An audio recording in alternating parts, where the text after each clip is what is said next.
Call this meeting of the Davenport School Board to order. As you know, our meeting is on YouTube. Those links have been available to the public. We do have an open forum today. For those wishing to communicate on open forum, please follow the steps below to participate in open forum remotely. Call this number 1-563-445-5001. And Martin Schultz is now joining. Conference ID 8352794. Identify yourself by stating your name and address.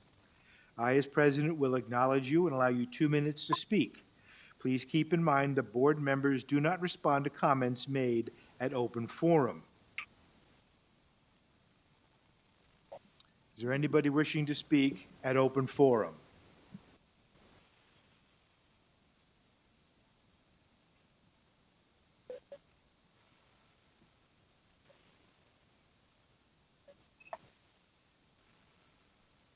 Anyone for open forum?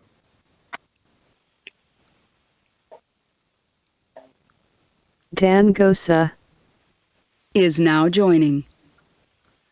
No one apparently wishes to participate in open forum. We'll move to the consent agenda. The administration has pulled the recommendation for the Director of Operations, so that's not included in the consent agenda.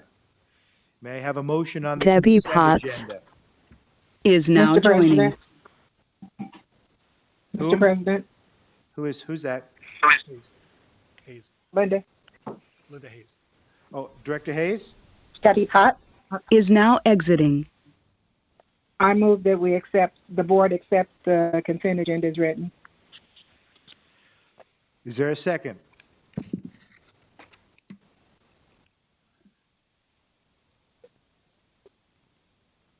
I need a second. Was that Director Postian? Yes. All right. Is there any discussion on the consent agenda? Bruce, I do have a question under 3.05, that contract. It says that it will be up to 40 participants in July. I'd like to know how those 40 have been chosen. That's my first question. Are there expectations that other special ed teachers will have to learn this material? And how will they get that training? And is this voluntary, the July learning meeting, whatever you want to call it?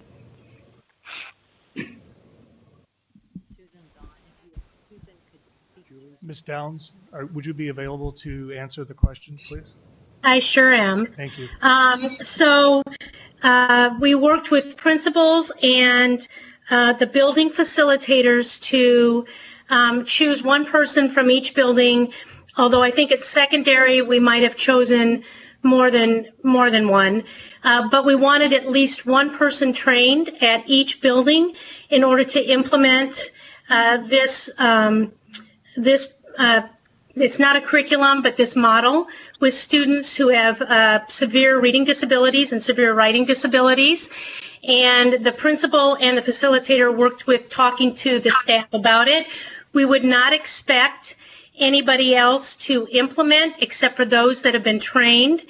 And we changed our approach this year to limit the number so that we can provide actually on-site support and coaching to each one of those teachers throughout the year to help them implement all of the elements of the program. So we last year did this for what was called the foundational Fort and Gillingham, which really is for readers at the K2 level. So this is the advanced, which is for readers that are third grade and above, where we really need the support is honestly our secondary schools to give them some more strategies to work with students that would be the best fit. Did I get all of what you asked for, Karen?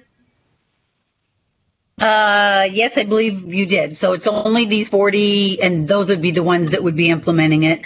Yes, and the reason why we have to say up to 40 in the contract is because the payment we make is based on the number of participants, and so we anticipate that it'll be 40 or within a couple of that, so that we covered the number of participants. It may not be that many, but we wanted to make sure that we paid, that the company knew what to expect. Okay, thank you. Any other questions on that contract? Okay. Any other questions? Any other questions on the consent agenda? Then we'll move to the vote. Director Hayes, Yes. Director Postian, Yes. Director Gosa, Yes. Director Beck,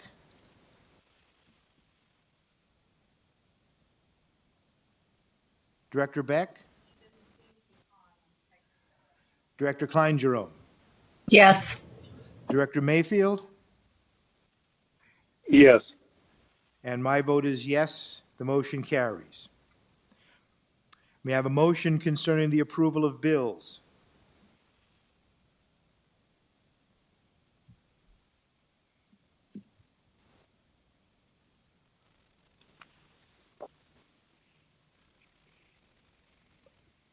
Someone needs to move the motion. Is that Director Hayes? Mr.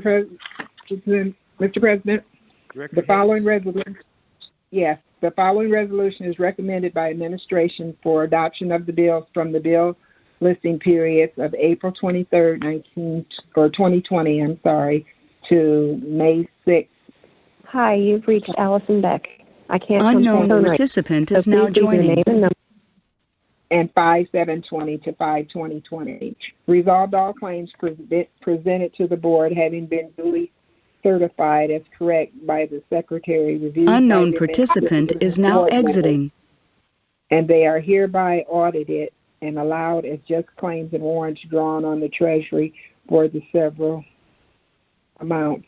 Further resolved, the payment of claims and salaries be approved as presented for the periods of 4/23/20 to 5/6/20 and 5/7/20 to 5/20/20. Is there a second? Second. Director Klein Jerome seconds. Is there any discussion? We'll move to the vote. Director Hayes, Yes. Director Klein Jerome, Yes. Director Mayfield, Yes. Director Gosa, Yes. Director Postian, Yes. Director Beck,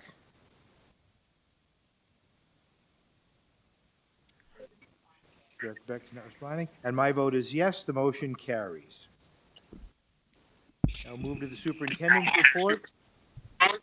Thank you, Mr. President. Good evening, everyone, and welcome not only to our participants this evening, but all of those who are watching via YouTube. Welcome to our meeting. Clearly, the meat of our meeting is coming a little bit later on, where we are going to talk about the last 8 weeks of the school year, of this particular school year. The board has had an interest in hearing from individuals beyond administrators on how that has played out, so we have that set up.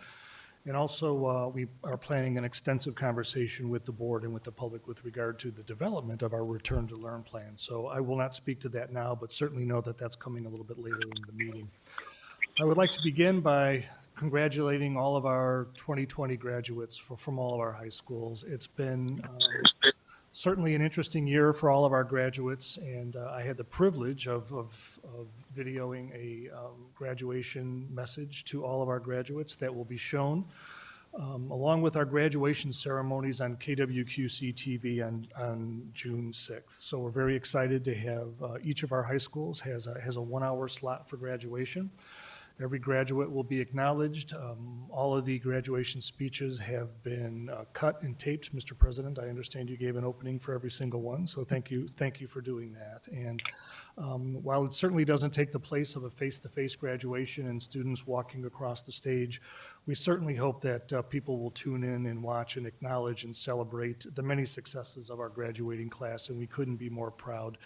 So again, we'll get more information out, but June 6th, KWQC, our graduation will be a digital graduation, and we'll try and make it as meaningful as we possibly can, knowing that the graduates and their families will be in their living rooms and family rooms watching this on TV, but they will actually see themselves on TV, which hopefully will be a treat for all of our graduates on that. So we're looking forward to that piece.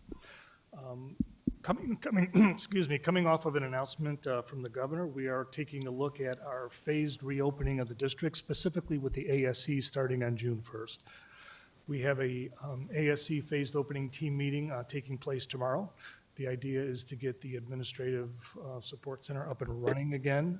We will do that in a phased way. We have a number of folks, as well as representation from our county health offices, to help us with that phased opening, and we are treating it as sort of a precursor for opening our schools in terms of the things that we need to do to make sure that people are safe coming back to work into the building.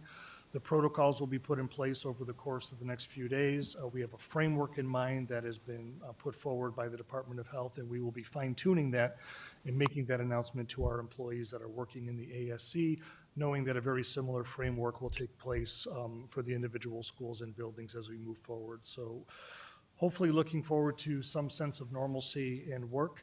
It's entirely possible that we can certainly leave it up to the Board of Education if you would like to have in-person board meetings again. Certainly we have the go-ahead from the governor to do that. But we can certainly put protocols in place if the board is inclined to go back to that format. But again, that'll be a board discussion. Another item that I think is very important with regard to normalcy is the resumption of athletics. Pleased to report that our varsity and baseball season will be getting started. It will be getting started on June 15th. All we are waiting for now are the safety and health protocols to be put forward, not only by the conference individuals that are planning this, but obviously the health officials. As you can imagine, there are many questions that we still need answers to as a system, not only from a school perspective, but from a conference perspective, to include sanitization processes for our equipment and for our teams, social distancing that's appropriate, because right now the plan is to have spectators, and we need to make sure that we have a plan in place for managing that. Again, it'll be a 5-week season, and then we're told by the state that the state tournament will begin after the 5-week season has been completed. As a school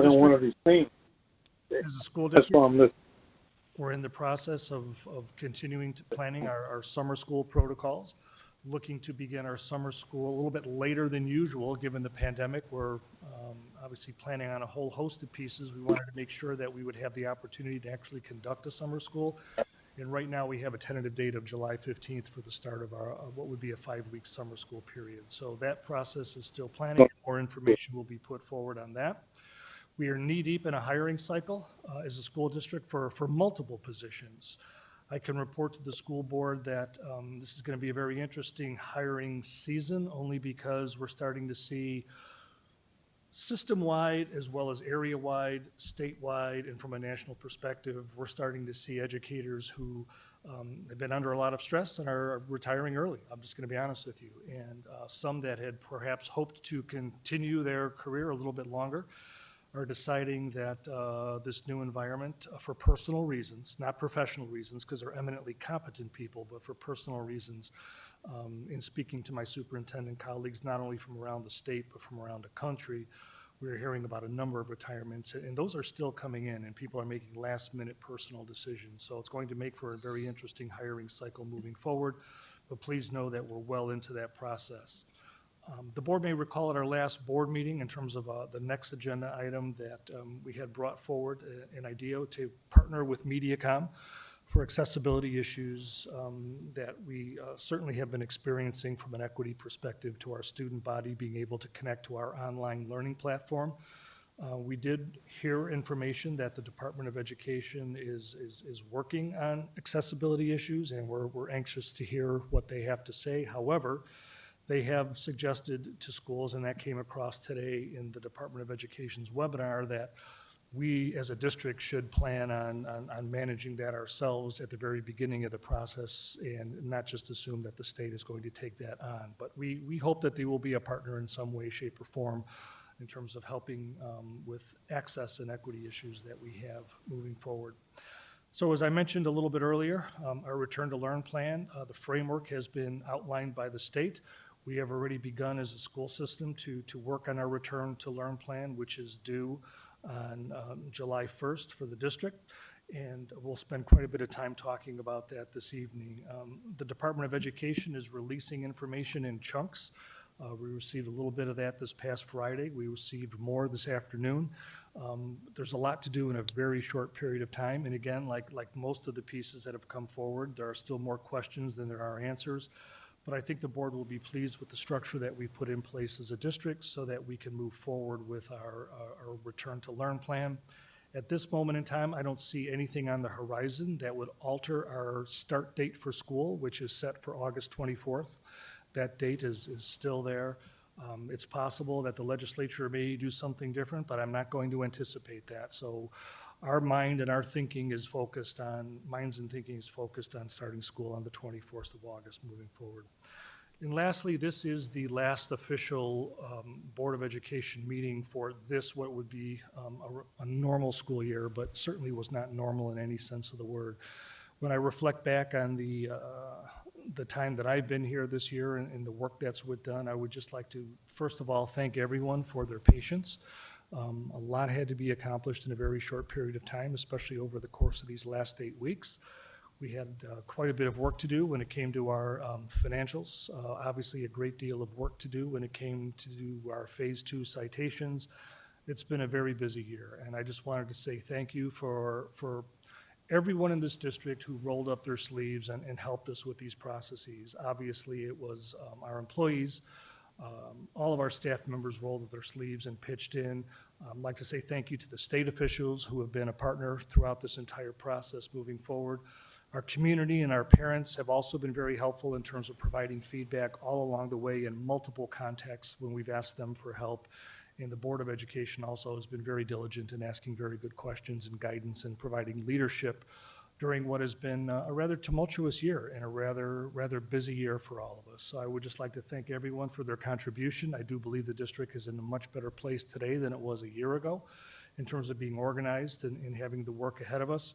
Certainly there are challenges ahead, and I'm not just talking about the pandemic and the pieces that we have to put in place to mitigate the learning loss from this year, but certainly we have to keep a solid look to our budget moving forward and what that's going to look like. But again, remembering our mission, which is to provide for the academic, social, and emotional development of all of our students, and that is always the eye of the prize that we have moving forward. So again, thank you to everyone for their support for what has been a very, very busy year. Mr. President, that concludes my superintendent's report.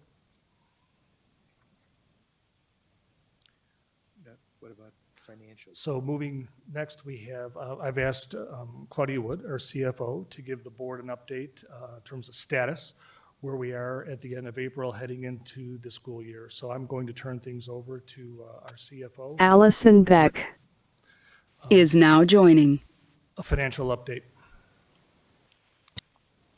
Good evening. You received a number of reports, and we are now all caught up. We got a little bit behind with the pandemic, and other things took priority.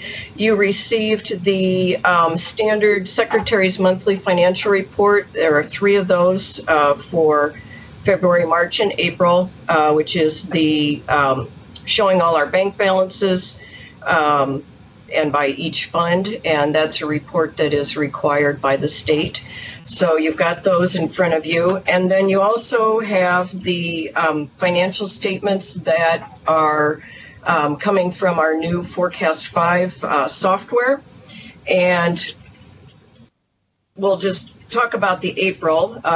I'd be happy to go back if you have any questions on February or March, but since April is the most recent, I wanted to look at that. first couple of pages are the statement of revenues, expenditures. Unknown participant is now exiting. Statement of revenues, expenditures, and surplus or deficit.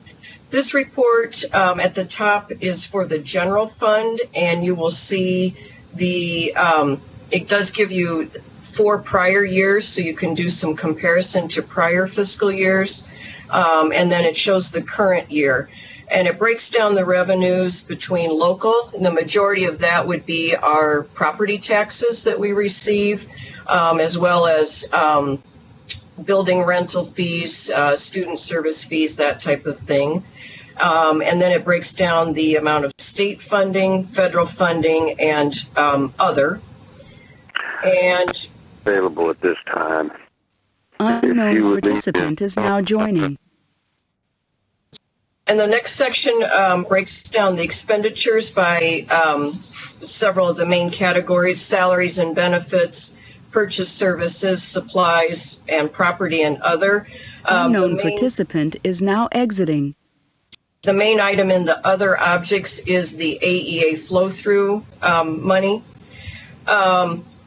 So again, the first several columns are about the general fund. And then on the right side of that page, there is the same information, but for the current year only, for our student activity fund, our management fund, and then the sales tax fund is the SAVE fund, is how we term that. And then on the next page, it continues on to other funds. We have our PEPL fund and our debt service fund, and then the nutrition fund. And we're keeping an eye on that as we finish out the year. Obviously, it was impacted by school being closed down.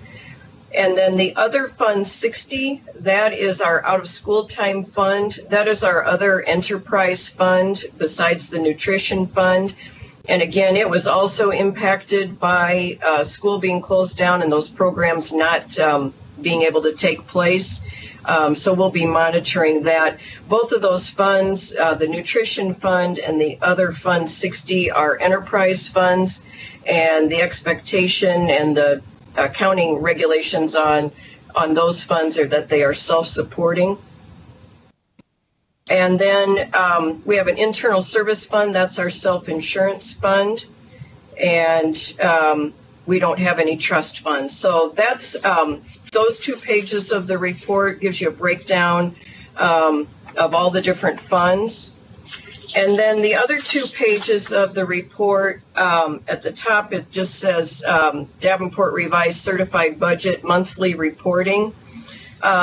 This goes into some projections based on what we had budgeted and projecting our revenues and our expenditures for the remainder of the year. Really focusing on our unspent authorized budget. That's the item that we have been scrutinized on and we've been looking at very closely, and that we will be finalizing our reporting on that to the state in September, and we'll need to report back to the School Budget Review Committee on that. So these 2 pages of the report that are labeled the revised certified budget, those are about the general fund only. And again, there's some prior year comparisons. At the end of April, the budget that is shown on here is our original budget. Next month, when we look at these reports, it will reflect our amended budget that the board took action on. And right now, the projection on the unspent authorized budget is still negative, but we are looking at taking another, our last and final insurance holiday yet this year. And we have some grant revenue that will be accrued at the end of the year. Right now, a lot of the grant revenue for a lot of our title programs is reported on a cash basis. But at the end of the year, we will be accruing for revenue that we've earned that we haven't actually received. So that will also change the picture of where we will end up when we finally report on our certified annual report that's due in the middle of September. So there's a lot of information there. I've given you a quick rundown of it, and I'd be happy to answer any questions.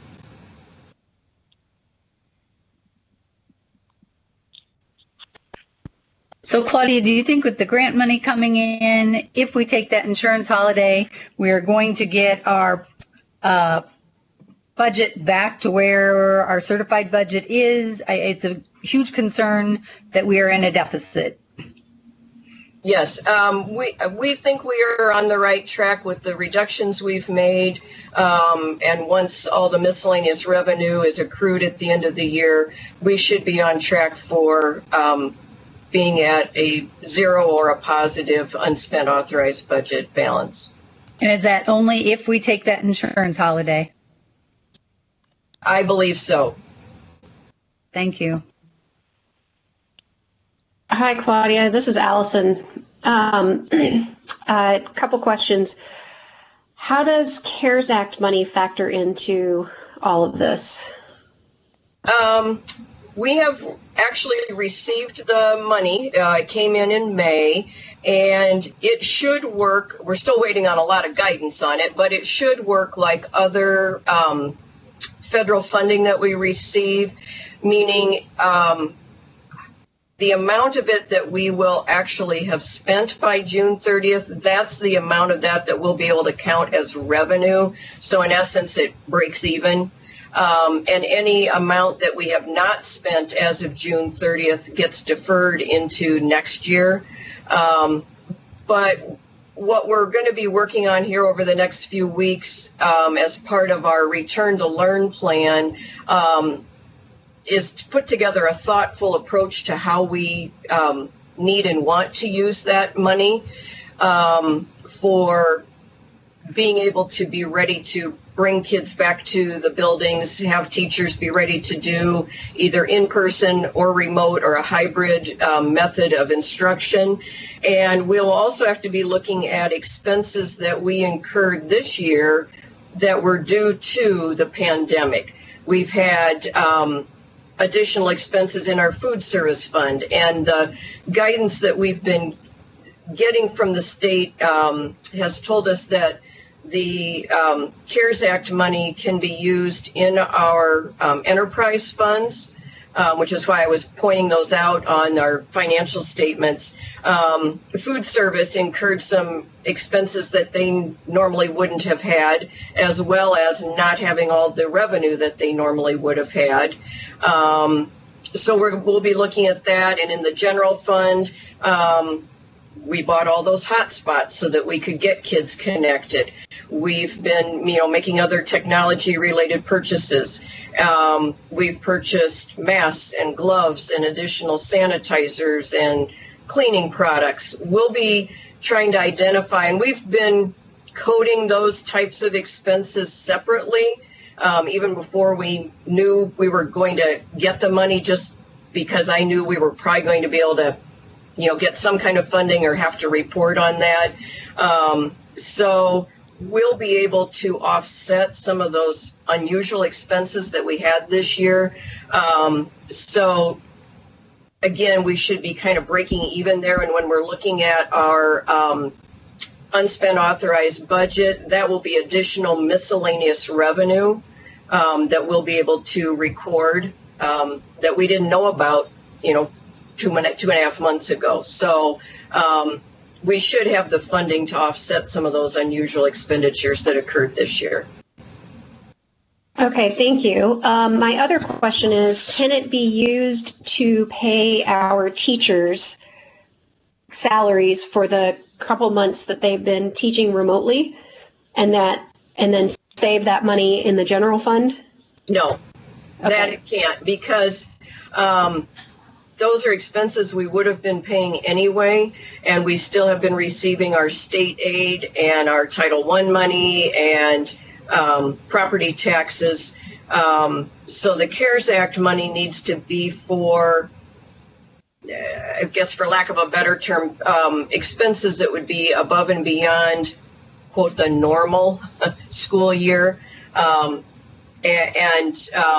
being able to offset those unusual expenses that I was talking about, and then also helping us prepare to being ready to bring students and teachers back to the schools.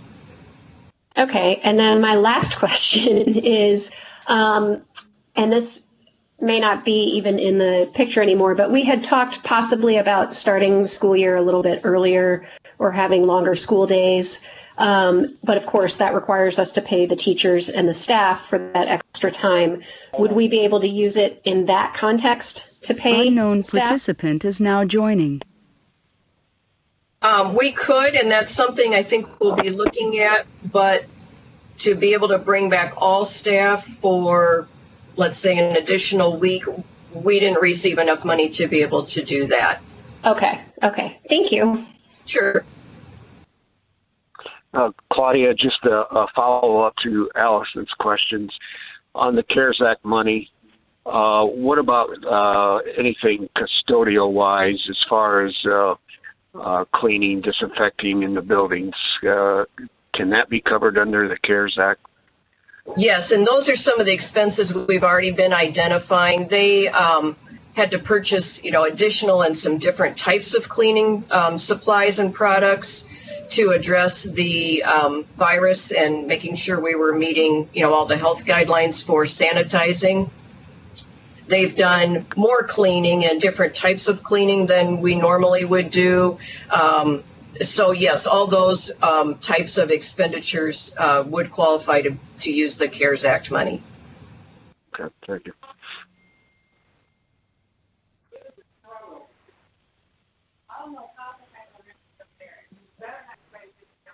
Have any other questions? Mr. President. Director Gosa? Claudia, as far as I know you said right now we're looking at a negative unspent balance and we're hoping that balances out. Do you know how much money have we saved on not having to get substitutes and stuff for the past, few months while we've been doing this?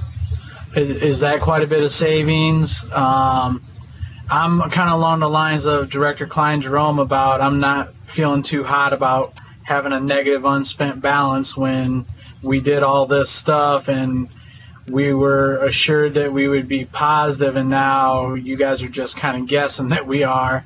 I guess I'm not feeling too comfortable with that right now, especially after the SBRC forgave a lot of that money, and then if we come in with a negative unspent balance, that's not good at all. Not good.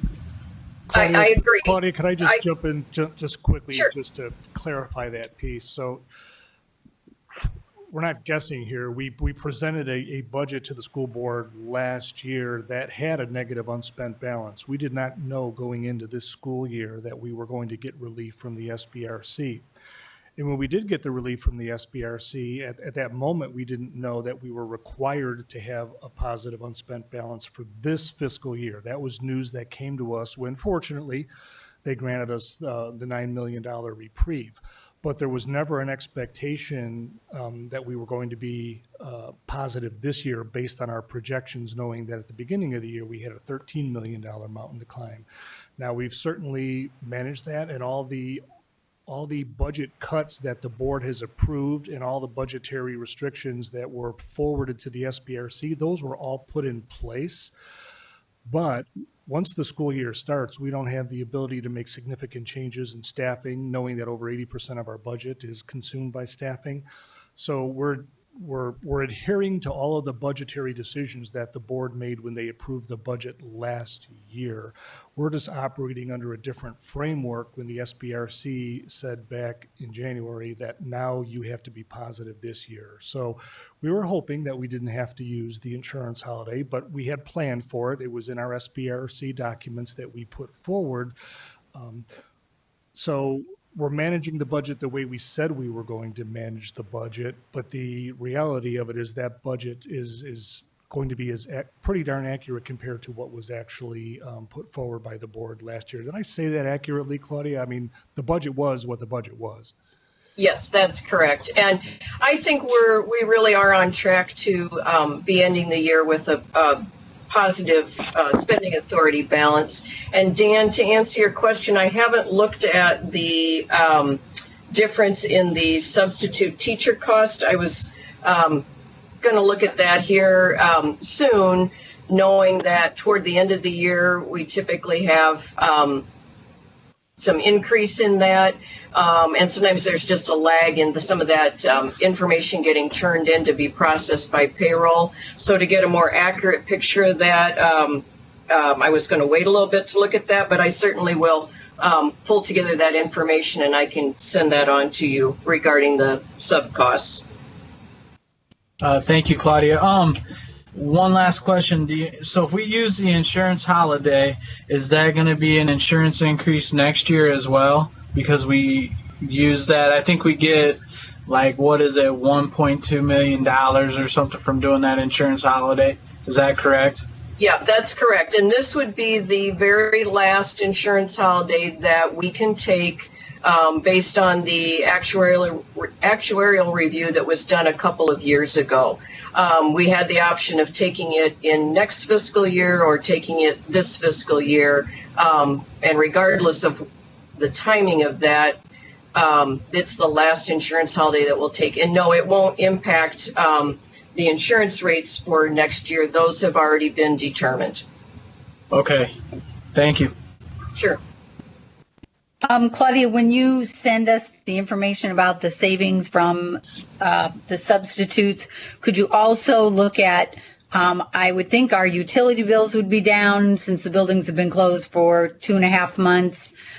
What's the savings versus what we paid last year in utilities versus this year in that same time period? Sure, I'll look at that also for you. Thank you. Hey, Bob, this is a question under your general update. You said JB is going to, the ASC, sorry, is opening up. Is that also the tenants are going to be allowed back in the building or just Davenport District? So the answer to the question is both. So we're going to start obviously with our employees, but our tenants will also be allowed a phased in re-entry into the building. Okay, thanks. Other questions? I have one other question, and it made me think of it. How much of a savings are we going to have from the bus routes because we haven't been using busing and everything like that? That should be a savings too, correct? Or are we locked in to a set amount with them for signing a contract or something? I'm currently working on that with our legal counsel and with Durham Busing. We are locked into a certain amount because of their fixed overhead costs and that type of thing. But we're working on that. There will be some savings to that, but I don't have that amount yet. I hope to have that soon, by the beginning of next week. Okay. You're saying there's a locked in for their overhead, so even though we haven't utilized their I'm going to say managerial skills, because that's pretty much what we pay them to do, we're still going to be paying them for that. Is that correct? Is yes, that what you mean? For a portion of that, yes. Okay. And when is that contract with them up? I would have to check on that. I know we extended that, I believe it was last year, and I don't remember the term, if that was for another 2 years. Okay. Thank you. You're welcome. Bob, I have a quick question for you regarding the phase-in of the tenant. Is there an anticipated time about how long what time frame are you looking at? If we go back June 1st, then when are you expecting to have that phase completed when they're back? The ASC phase-in team is meeting tomorrow, Linda, and we're going to work on a timeline for that. But the idea is in the next couple of weeks to have a protocol in place where they can come in a safe and responsible manner from a social distancing perspective. And I would expect to be able to have that information in their hands by the early next week. Okay, thank you.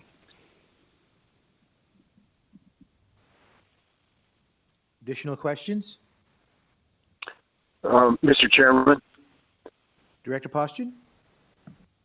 Yeah, just echoing what Dan was saying too, on our unspent balance, having a negative balance, my feeling is we need to do everything in our power to get that down to zero. I think it sends the wrong message. I understand, we had a set budget and 80% of the salaries, or 80% of our budget is salaries, but again, some of the things that were brought up on some of the savings we had because of buildings being closed and that sort of thing.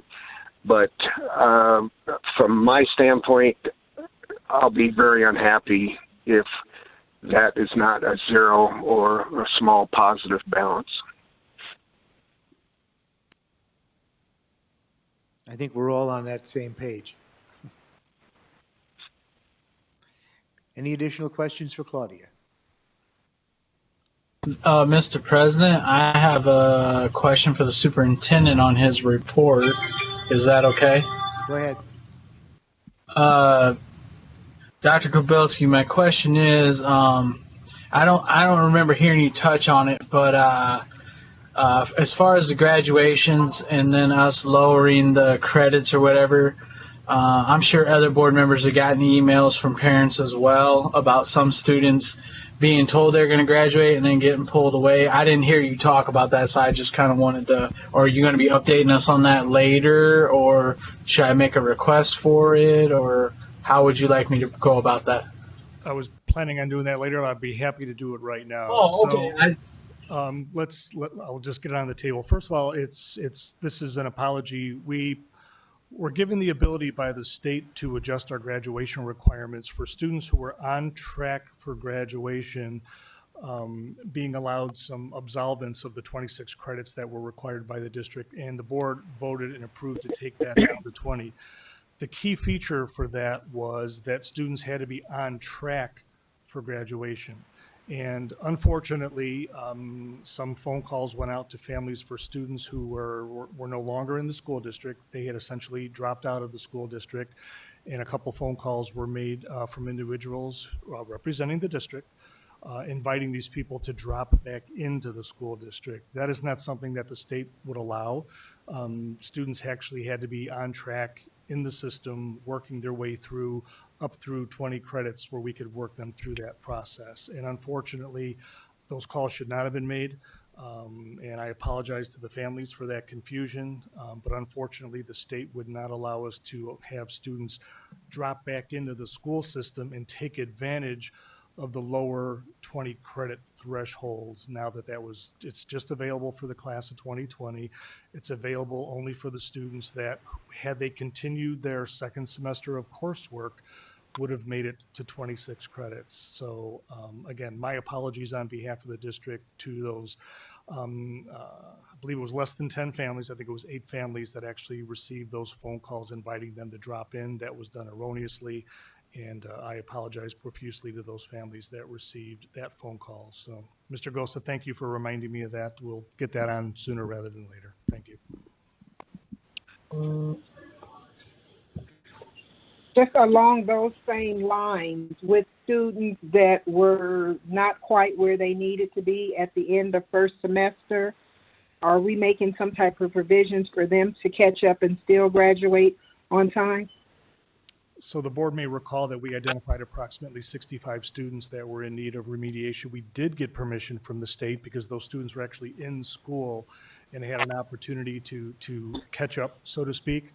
And I did receive a report from the high school principals that 27 of those 65 have already caught up and that the others are still in the process. I don't have the final numbers as to how many have made it, but 27 so far have caught up to the 20 credit threshold of those original 65. And there's still more time for the others to continue on that pathway. So that's the recent update for today. Okay, do you know what the time frame is on that? Will it be prior to summer school or during summer school, or? Our practice is also, our practice has been to allow those students to attend summer school, and at the end of summer school, if they attend those credits. So it takes them beyond June 6th. Director Hayes, so they can work through it in the weeks beyond that. Okay, thanks. Sure. I have one quick question. with the families that were erroneously told that their kids could graduate, did somebody make a personal phone call to apologize to them? No, I just became aware of that. So tonight I'm making a general apology, and Okay. I will make a personal phone call to each of the families once they've been identified and those names have been forwarded to me.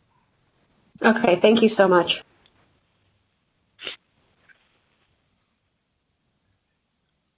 Other questions? We'll move to items requiring action. 6.01, open enrollment denial appeal. May I have a motion?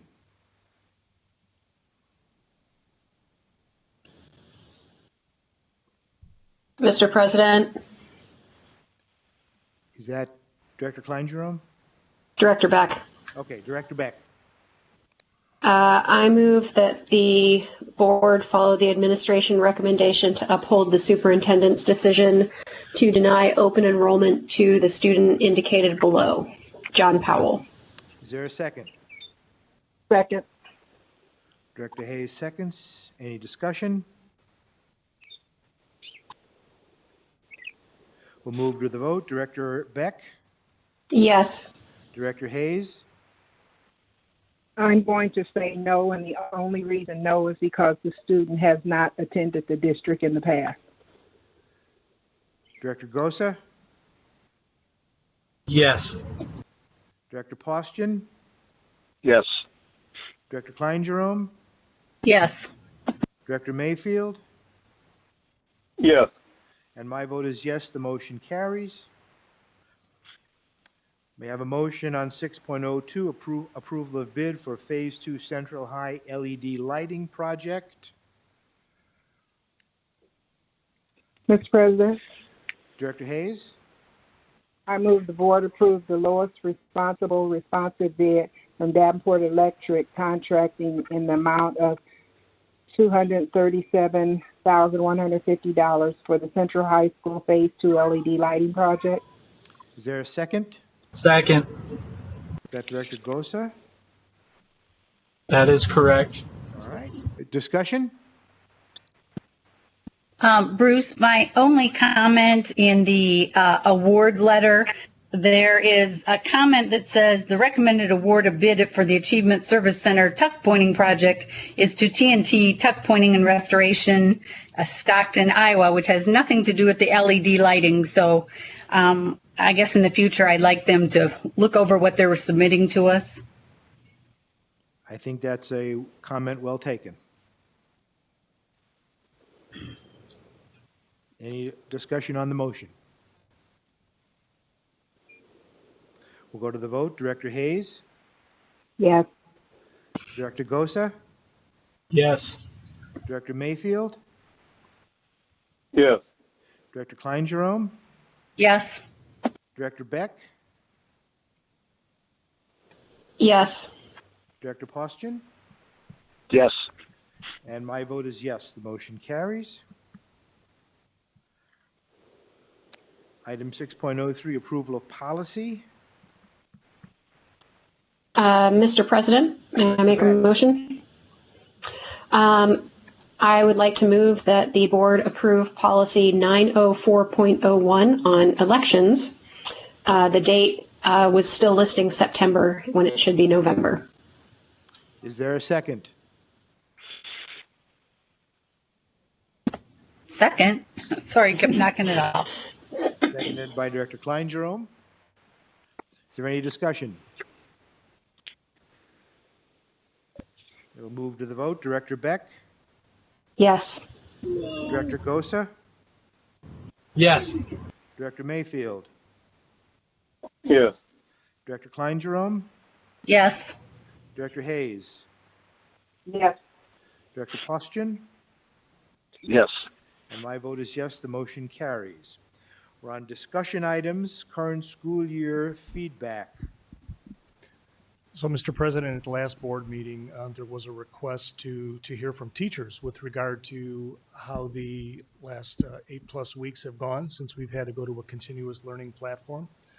As you know, this came out rather quickly right after spring break. We had to identify a learning management system that our teachers could use effectively. We had to train our teachers in using that system, knowing there was a wide variance in capacity to use a system like that. And one of the things that we did very early on in the process was try to make sure that we had a level of expectations for what each week was going to look like for teachers, so that they knew what was expected of them from an instructional delivery model, knowing that it was going to look completely different. But then at the same time, making sure that those expectations were task manageable from an educator perspective, and knowing that there was a lot of heavy lifting. A lot of that work was done by everybody, but certainly the curriculum instruction department took the lead in framing that work. And I've asked Director Corey Guy to join us this evening so she can give us a bit of an overview of the teacher expectations team, the work that they did, how they organized their work, how they received feedback, and then we're able to make sure that we rolled out an instructional design model that was able to attend to as much learning as possible, given the voluntary platform or model that we agreed to, but then, like I said, make it task manageable for the teachers. So Corey, if you wouldn't mind just describing the work of your expectations team, the composition of your team and how broad-based that was, the work they did, and I think you do have a couple representatives on that team who are teachers who would be happy to answer any questions that the board has with regard to anything that's happened over the last 8+ weeks. So Corey, thank you. All right, thank you. Good evening, everyone. As Dr. Kubilski said, he tasked us with putting a group together so we could get really good feedback from our teachers on this insurmountable task that they had in this new continuous learning plan. They did an awesome job. We had our team met weekly starting in early April, and it was a composition of 16 teachers. And the 16 teachers made up elementary teachers, middle school teachers, and high school teachers, as well as special education teachers. And we had representatives of all of our principal levels. And that team worked every week on Thursday to look at the current expectations for asynchronistic videos, for how do we meet with our students in a synchronistic way where we're doing some live feedback for our lessons. So we early on realized that we really needed to get even a broader scope of what the need was. So we put together a survey, and the survey was developed with that 16-member team and was given to all of our teachers, and we had a great response from that distance learning survey. I think it was almost 80% of all of our teachers took it, which is wonderful. And the feedback from that team that we got from teachers was everything from, do you have a device, a reliable device at home to use, to your Wi-Fi issue, any kind of accessibility issues, all the way to also talking about what kind of needs do they have as far as best practices for pedagogy and designing online learning. And so today we have Debbie Potts, who was part of that team, and Maggie Reitz on the line. Debbie is a third grade teacher at Washington Elementary, and Maggie Reitz is a language arts teacher at West High School. Both of them were members of our team that met weekly, and they also provided that continuous learning to the students that they taught. So they are here. I'm going to make sure that they have connection. So Debbie, can you? I'm here. All right, awesome. And Maggie? I am here. Great. So now we're just going to open it up to a kind of a Q&A session for the board. So if you have a question, a specific question for Maggie or Debbie, please ask that.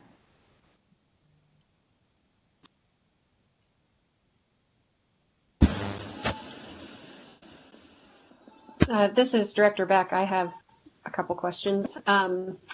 So I teach college and was forced to go online as well. Now I already taught some online courses, so it wasn't as much of a shock to me, but it was hard to teach online to students who weren't expecting it, especially courses that aren't designed to be online.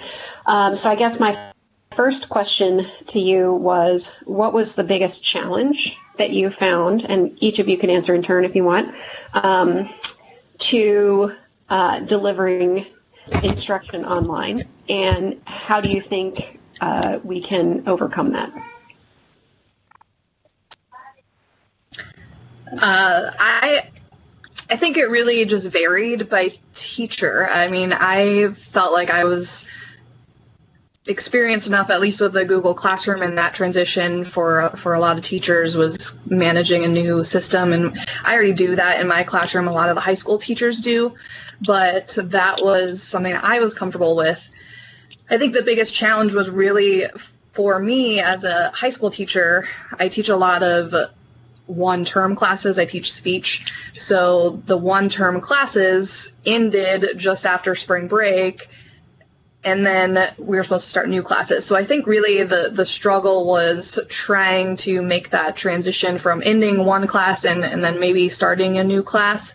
But in terms of getting things set up online, I felt comfortable with that. But I know a lot of my colleagues are still trying to get used to the idea of getting videos online, and people might have familiarity with Google Classroom but have never recorded themselves or have never done anything with Flipgrid or Screencastify or WeVideo or YouTube, all of these different pieces of technology that they were using to put this whole thing together. Google Classroom was where we ended up putting everything, but it really was a learning curve for a lot of people to even familiarize themselves with that, all kinds of different pieces of technology that they're using. So I think that was clear in the survey too, that the teachers responded to, is that they do want to continue getting some professional development on all of those things, because I've seen a lot of really great things. My kids are also in elementary school and kindergarten and third grade, so I've seen what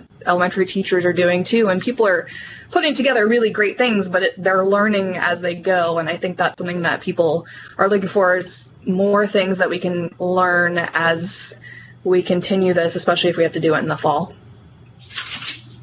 Yeah, to piggyback off of that, there has been a wide variety of where we are at with technology piece of it. I already have my students in a Google Classroom from the beginning of the school year, so it was something that they were used to. The biggest challenge, I guess, was meeting the needs of the parents. We have a lot of our students' parents are essential workers. So what my cohort and I did was we ended up making our very first Google Meets for parents. And we did one during the day and we did one at night to hit both demographics of our working parents. And because, a lot of the times the kids will sit there and say, oh, this is what we have to do, that's what we have to do. But we wanted the parents to be on the same page also, so they knew how to run it and how it worked. And that really seemed to help. And I think bring some stress levels down for some parents when they are working all day or they're trying to sleep during the day. But you have teachers that weren't as tech savvy, and it's pretty amazing how they are stepping up. And now it's like, what next? They want to keep doing it. And the other piece to that is we actually have the time right now to play with it, learn it, and make the mistakes, but yet fix it. And it's only making things better for these kids when it does come to virtual learning.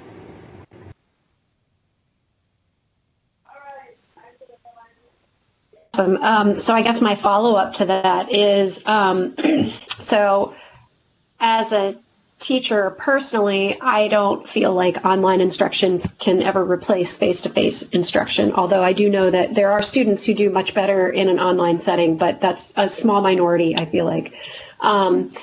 So how do you guys see using technology when we do return to face-to-face learning? What are you going to take from this experience?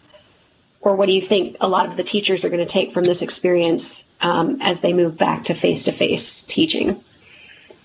I think there's some, really creative tools out there that some people have already brought up, that maybe when they have a substitute teacher, they can put together a video for their students and put it onto a Google Classroom so that they could go watch, a 10-minute video of their actual teacher and then work on something with the sub so that they actually have that experience still with their own teacher. Obviously, with the Google Classroom, I think a lot more people are comfortable with it now. So that would be something that they certainly could continue on and use that as a platform to turn in work and grade work that way. And that varies by grade level, but I think that more people are certainly comfortable with that aspect of it now. Yeah, and I just know at the elementary level, what we've been talking about is, making sure we are establishing that Google Classroom at the beginning of the year. And maybe, like when we are working in our small groups, the kids are used to being in their Google Classroom to do their must do, may do, lists and things. And just so that it just becomes their way of learning, whether in classroom or out. So. Thank you very much. What is your sense of participation? This is Karen Klein-Jerome. Your sense of participation rate in daily activities. Teachers I've talked to are talking 6 out of 30, which is quite low. Are you seeing the same kind of thing? Are you hearing that from your colleagues as well?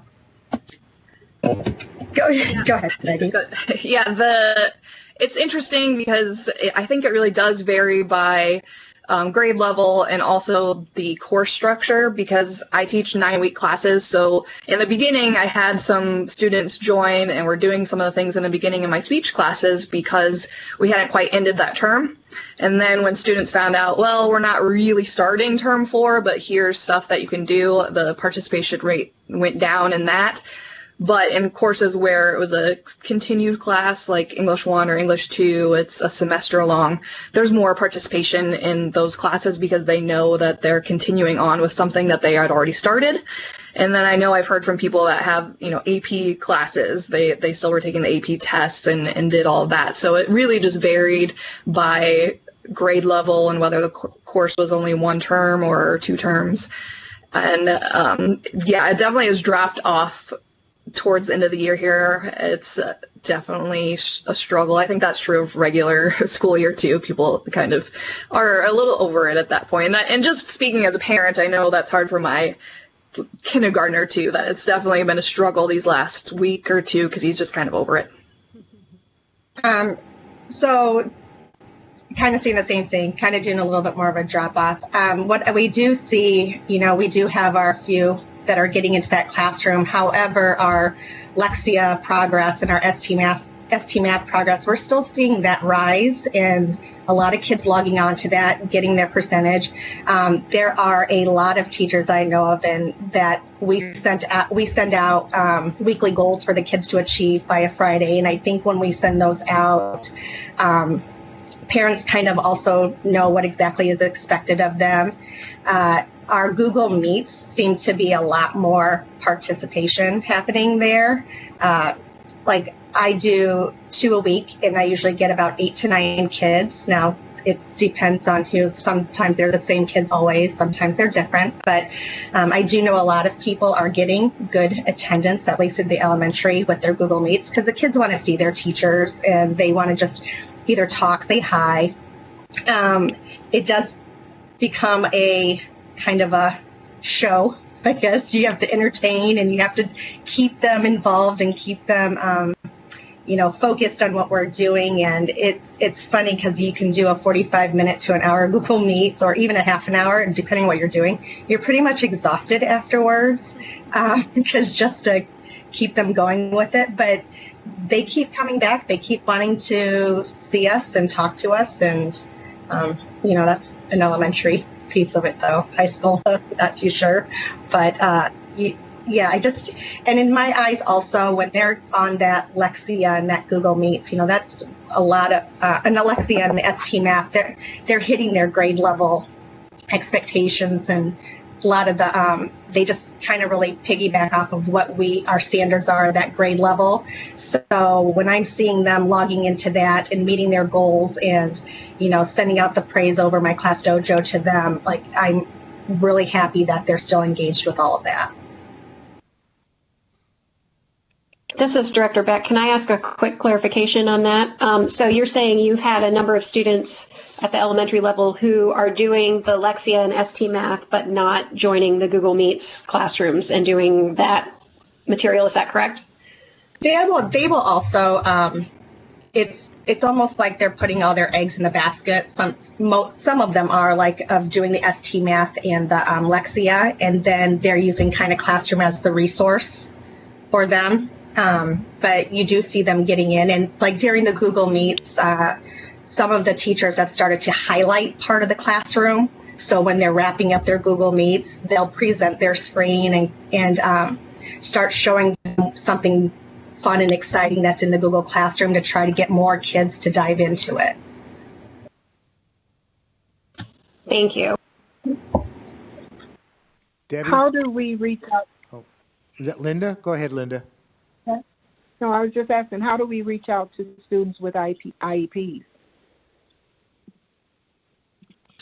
I know for my class, we have a speech class, we have a co-teacher, and so the co-teacher has been on the CTT with us, and we've planned lessons based around that too. So it's been the case for the CTTs that the special education teachers have been part of that, and I think really it's the case for a lot of the kids is that they are struggling with other things. I did have a kid that joined just to talk. He was in my class last term, and he was just expressing the idea, yeah, I'm not really gonna do work if it's not required, but also it shouldn't be required because we just have a lot of other stuff going on, because they are high school kids. A lot of them are working, and so I think that was a struggle for a lot of students, that they're just trying to get through everything that's happening. So I don't know that it's necessarily anything by a particular level that might make a difference in how we reach them at this point. It might be different at the beginning of next year because it is the start of the year, and we can try things a little bit differently in that way. Agreed.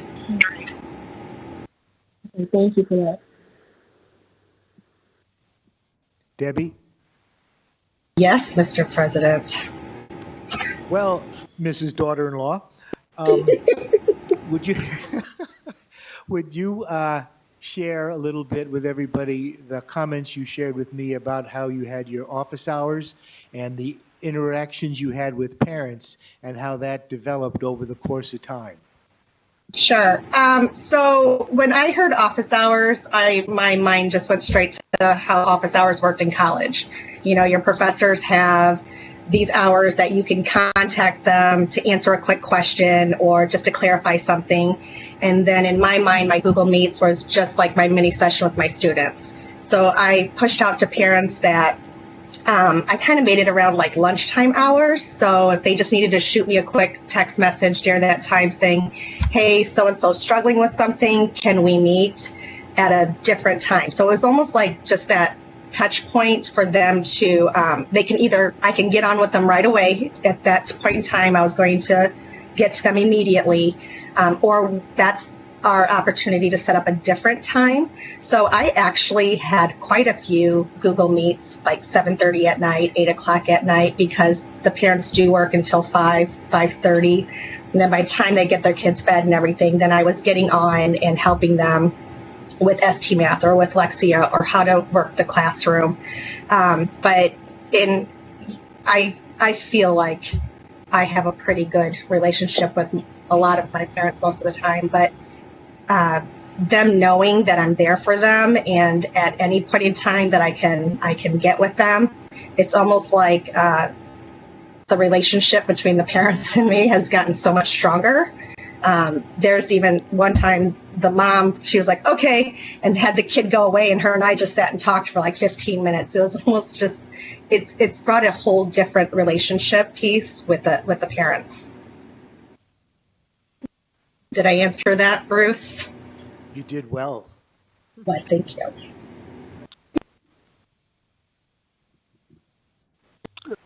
Mr. Chairman? Director Poston. Yeah, is there anything as a board or as a school district that you feel we should have done differently to onboard the voluntary program? I think that's tough, sort of acting in the world of what ifs.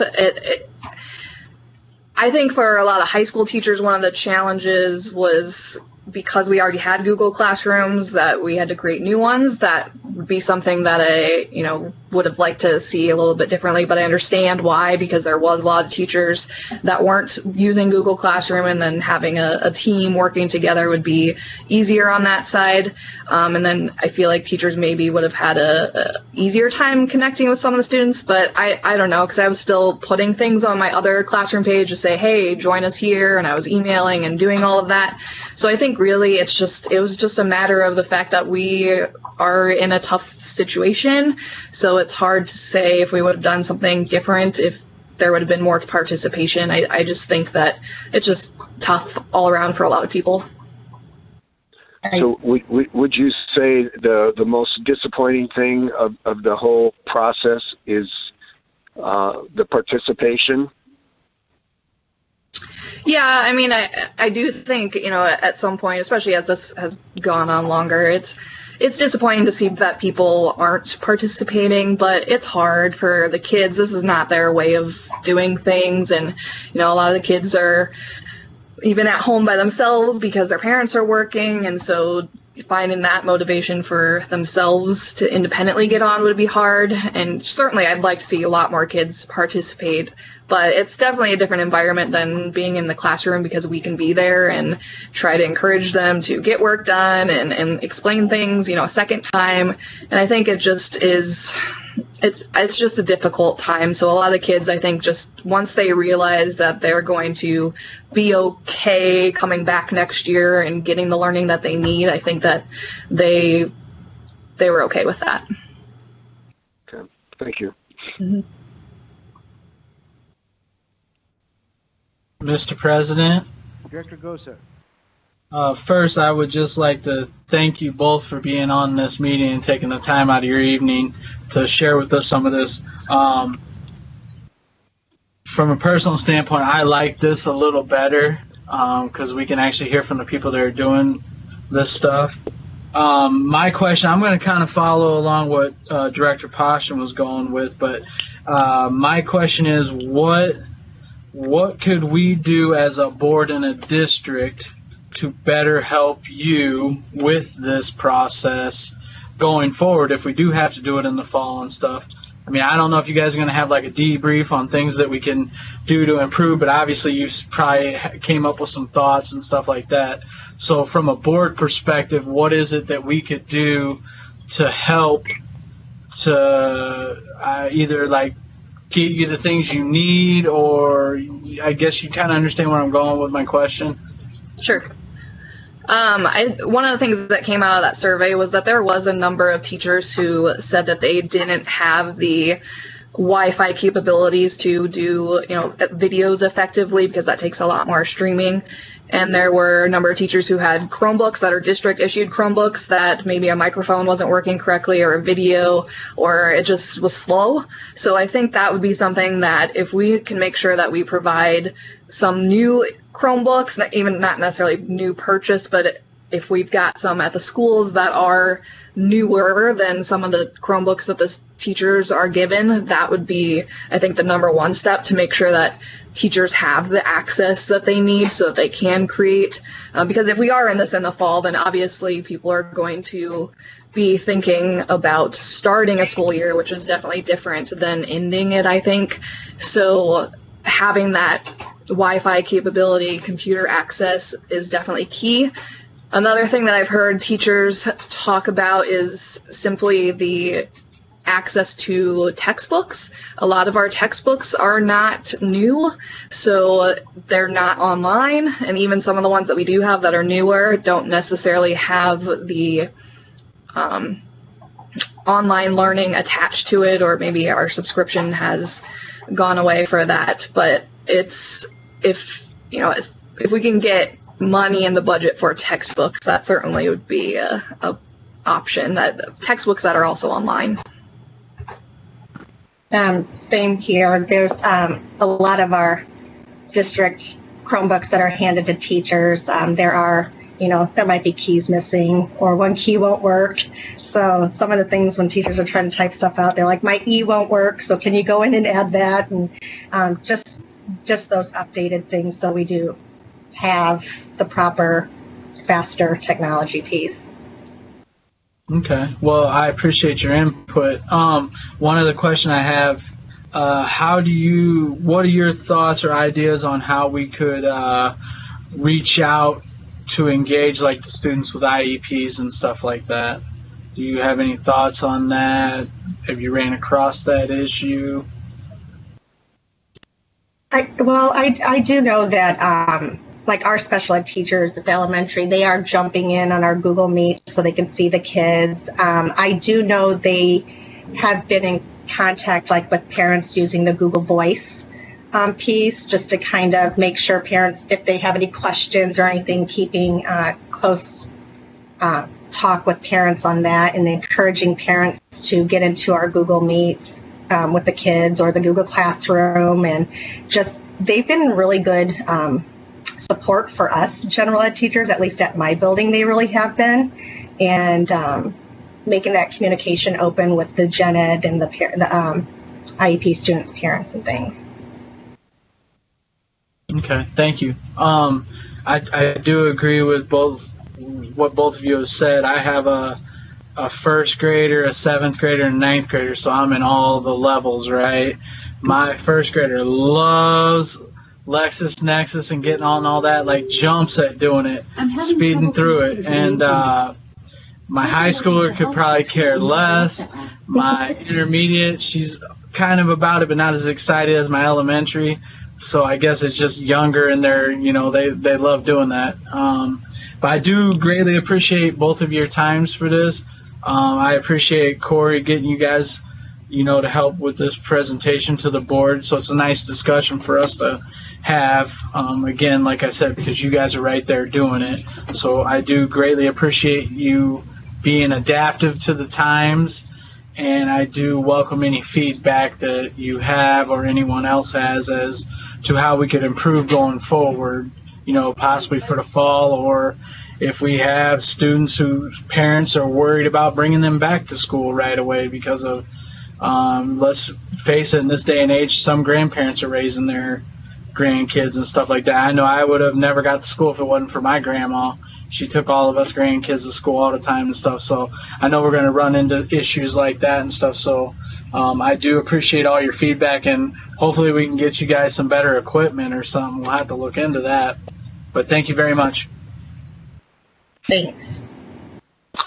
This is Director Beck again. I just have a follow-up to one of those questions. So you mentioned the textbooks that didn't have online components. Are there any open educational resources for your levels? I know at the college level, we're beginning to explore those. So they're online and they're available to everyone, and they typically don't cost any money, or that you can get a print for very, very little. Sometimes there's also direct digital access, which is a digital version of a textbook, but you can get print upgrades through a publisher. And I know that research shows that people read more comprehensively on paper anyway, so I wouldn't want to replace textbooks. But have you guys been able to explore any of that? Is that even an option for us in the future? Any of those online open resources? Director Beck, can I answer that one for you? Sure. All right. So at the high school level, we do have Edgenuity, which is an online learning platform, and it has access to electronic, copies of materials for our courses. We also look at the open ed resources. So an example of that is our ELA in 5th grade and through middle school. So as we come up for a curriculum adoption, we're always first looking at open ed resources. There are still holes in open ed resources for certain content areas. And all of the new textbooks, publishers have become very savvy on knowing that you need a subscription for the electronic version. And then that subscription goes up in whatever the contract is. So it's definitely a part of our curriculum review. There is still, as you said, there's still a need for textbooks in many of our courses. That everything can't be all online, right? Having that book in front of you is also important. Did that answer your question for OER? Yes, it did. And I guess my last follow-up to kind of what Director Gosa was asking about to the teachers, what do you think we can do as a board to promote more engagement of the students? Because even if it's required, I know we're still going to have to reach all of those families. So, you know, whether it's access to technology or just a personal call, or do you guys have some ideas there for how we as a board can help support getting everyone involved? I think, you know, we did a lot of reach out to parents. At least I know personally that, you know, sending things through Infinite Campus, and people made phone calls and sending personal emails, and even people that were on like Remind and sending messages that way. So it feels like we contacted a lot of times, and that was happening. I'm not sure what the right answer is for that. I do think personal phone calls are effective, but I know that even just in my time in regular circumstances, if I try to call a parent, it's almost always a voicemail, and oftentimes I don't get any sort of response. So it's just a matter of, I guess, you know, if we had more people available to make those calls, and I know that was something that was happening, you know, that, you know, maybe secretaries and security or whoever was making those calls to try to get more people, at least making sure parents knew that that was available for their students. And I think that's just something that just has to continue, but I do think everybody was trying. Yeah, it became a fine line because, you know, we were reaching out so much, like through our Class Dojo, and then we got that Google Voice, and we were making the phone calls, and then, you know, and like we said, like the special ed teachers were reaching out to their group. Then you had, I mean, like our principal and our SAM manager were also reaching out to parents of if we weren't, you know, hearing back from them. And you come to that fine line of, okay, when are we pushing too much, and we don't want to completely push them away and like make them just shut down completely.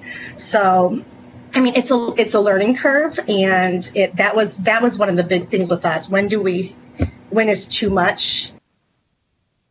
You know, like how many non-responses do we go for before? I mean, because we were talking.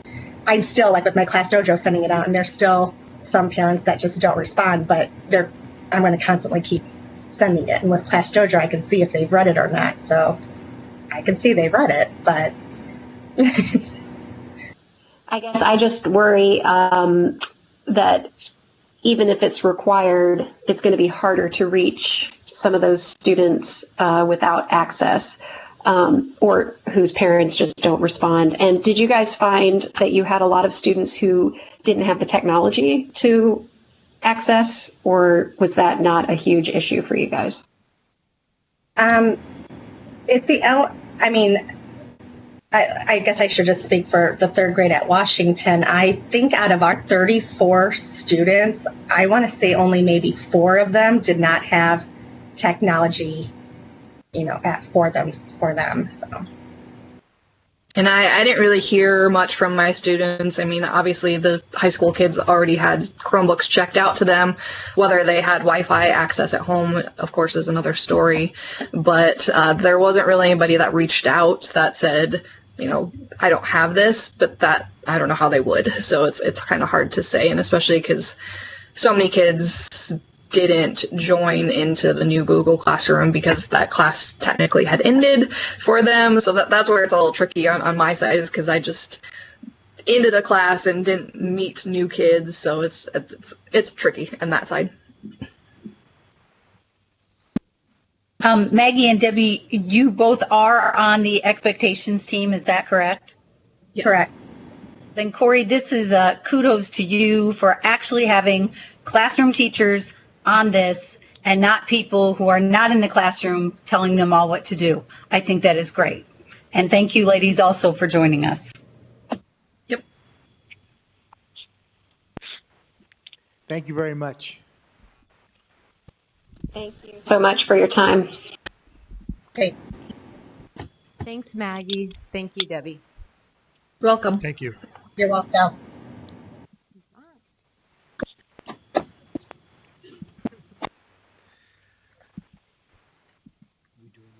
So can I jump into our next topic? So the obvious question is, well, what's next? We're finishing up this school year.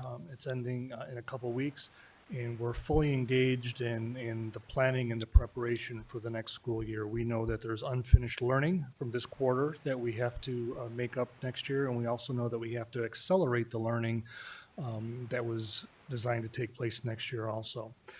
The state of Iowa has asked us to put together a return to learn plan. Every district has to submit one by July 1st. The fundamental question that every district has to answer is, are we going to continue with a continuous learning online platform?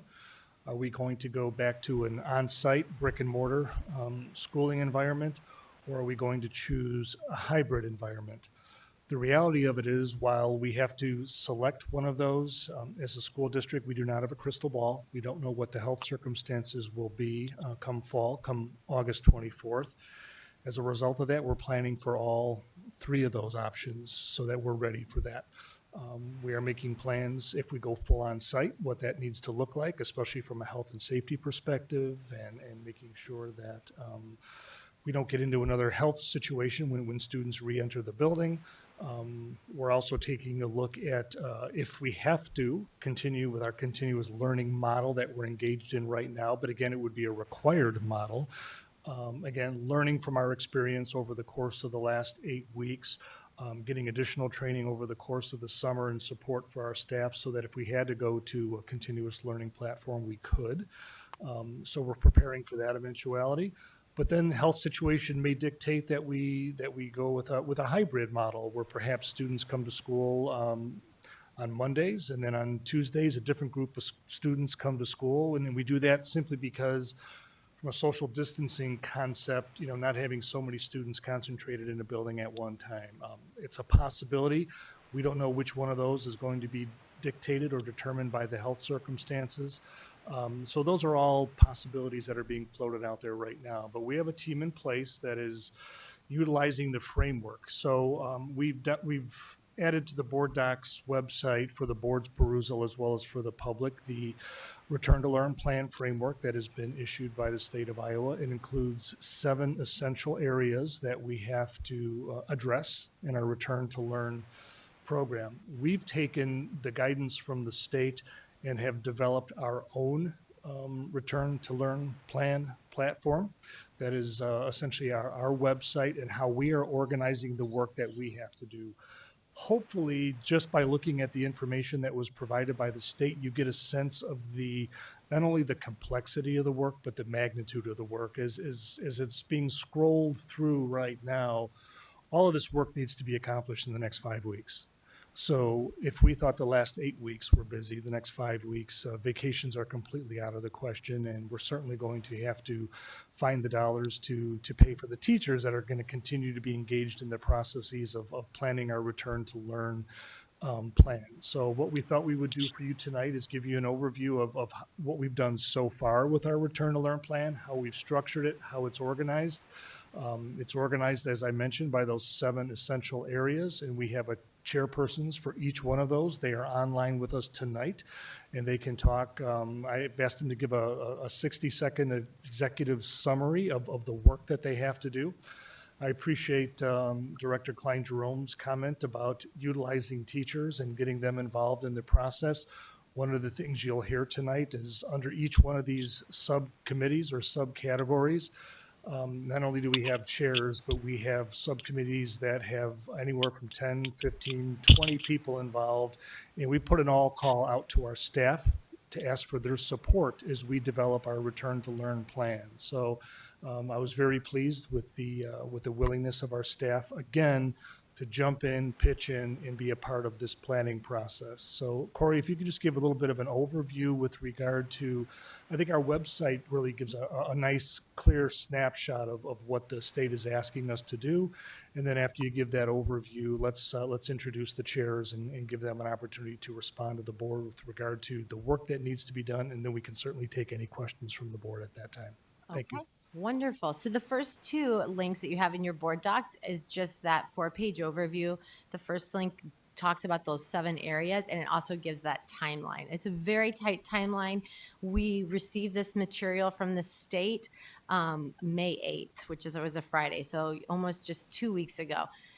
The second document in the board docs, and then I'll take you into the website, is the 40-page document, which is the support document that goes with each of those subcategories. So you can see that this was recently released. The Department of Ed is also putting together work teams for each of those 7 areas that will provide more guidance, more support for us as we have our plan in place for both continuous learning for next year, on-site, a hybrid model. We are planning for all of it. So we have a leadership team that meets once a week on Tuesdays, the district leadership team, and it's part of how we do business. And in that leadership team, it oversees all of these areas of the Return to Learn plan. So this site was put together just for those work teams to start to wrap their heads around and to plan effectively for all of the actions and the sub-actions that are in that 40-page document. So I'm going to showcase one, which is the leadership. So overview of leadership, it gives you the overview that was in that 40-page document of what the purpose of that team is and what are the actions within there. So you can see that. Holes in this Roseland Barbershop's window. A reminder of the bloodshed here. It's so sad. What does that mean? Just one second. Okay. So, and then you have, each one has team tasks. So for this one, you have to review, the structure. There are 3 required actions in leadership, and each one of those subsections have required actions. Establish a district leadership team, use a continuous improvement process to develop, implement, and develop and support an effective communication plan. Those are the large actions, and then within each of those A, B, and C, there are sub-actions.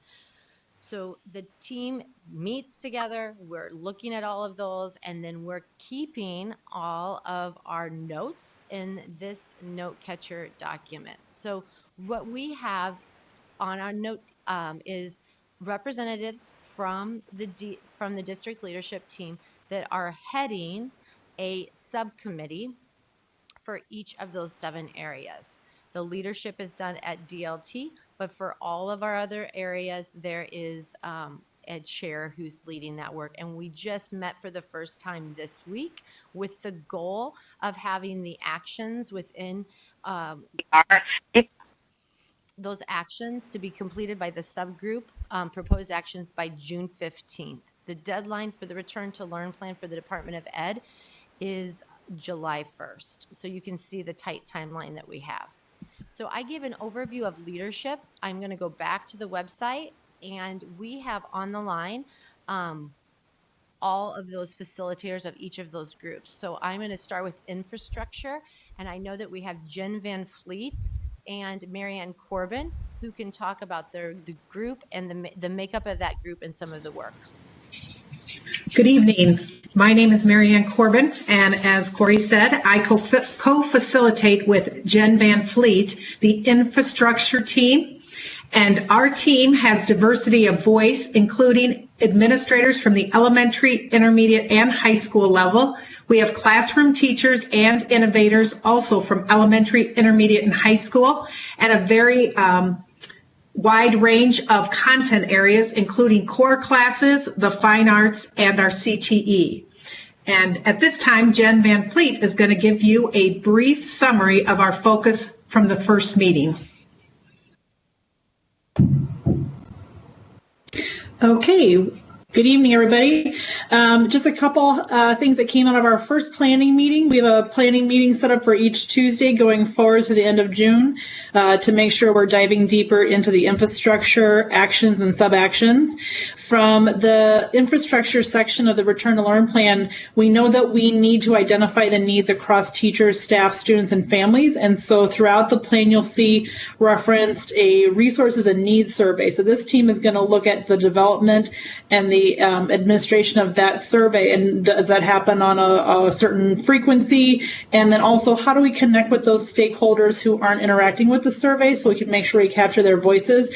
And then from that information, we want to quickly be able to implement strategic plans and evaluate and measure our effectiveness on a regular basis for professional development for all of our key staff groups.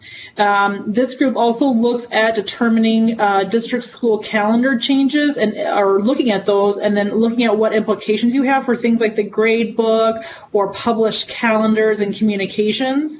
They also look at how that works for attendance and promotion and grading, and what that looks like both through a face-to-face and an online or hybrid model. This team is also looking at developing and implementing professional development needs based on the feedback from the surveys that we would take, and then also reflecting on the efficacy of that PD. Did we meet our mark? And then communicating those that data and the needs to recalibrate to the district leadership team. And that is a summary of the infrastructure team. Thank you, Jen.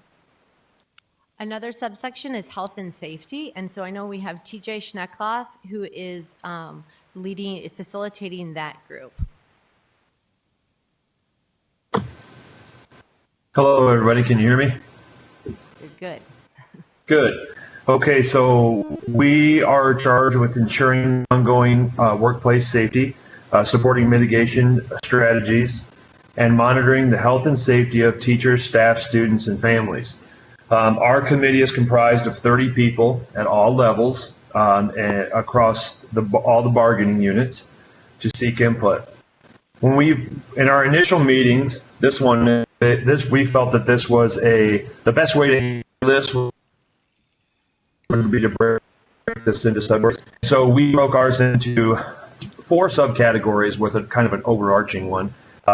We have health, the overall health office, health of our people and families and students. And Gina Ekstrand, the district nurse, is going to oversee that one. We have the safety operations of our operations plan. McKee, who is in charge of security for the district, is going to oversee that. We have this next category: sanitation, deep cleaning, environmental best practices for now this. Exiting. That's going to be oversought by our operations department. And then we see this educational component, which is going to need a wide variety of voices to weigh in. And in that department, we have Steve Muehlenhausen representing the elementary schools, Eric Johnson and the middle schools, and Brian Aylinger in the high schools.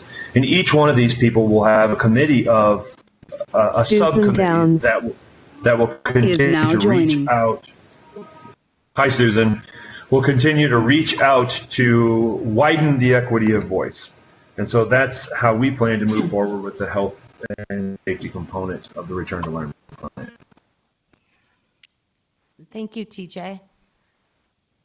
The next section is Iowa Academic Standards, and I facilitate this group with Bonnie Acey, and we have representatives, teachers, kindergarten teacher, middle school teacher, and high school teachers on this team, as well as principals. We have an elementary principal, Teresa Beshan, Alan Hartley at the middle school, and Mike Orfatelli at the high school.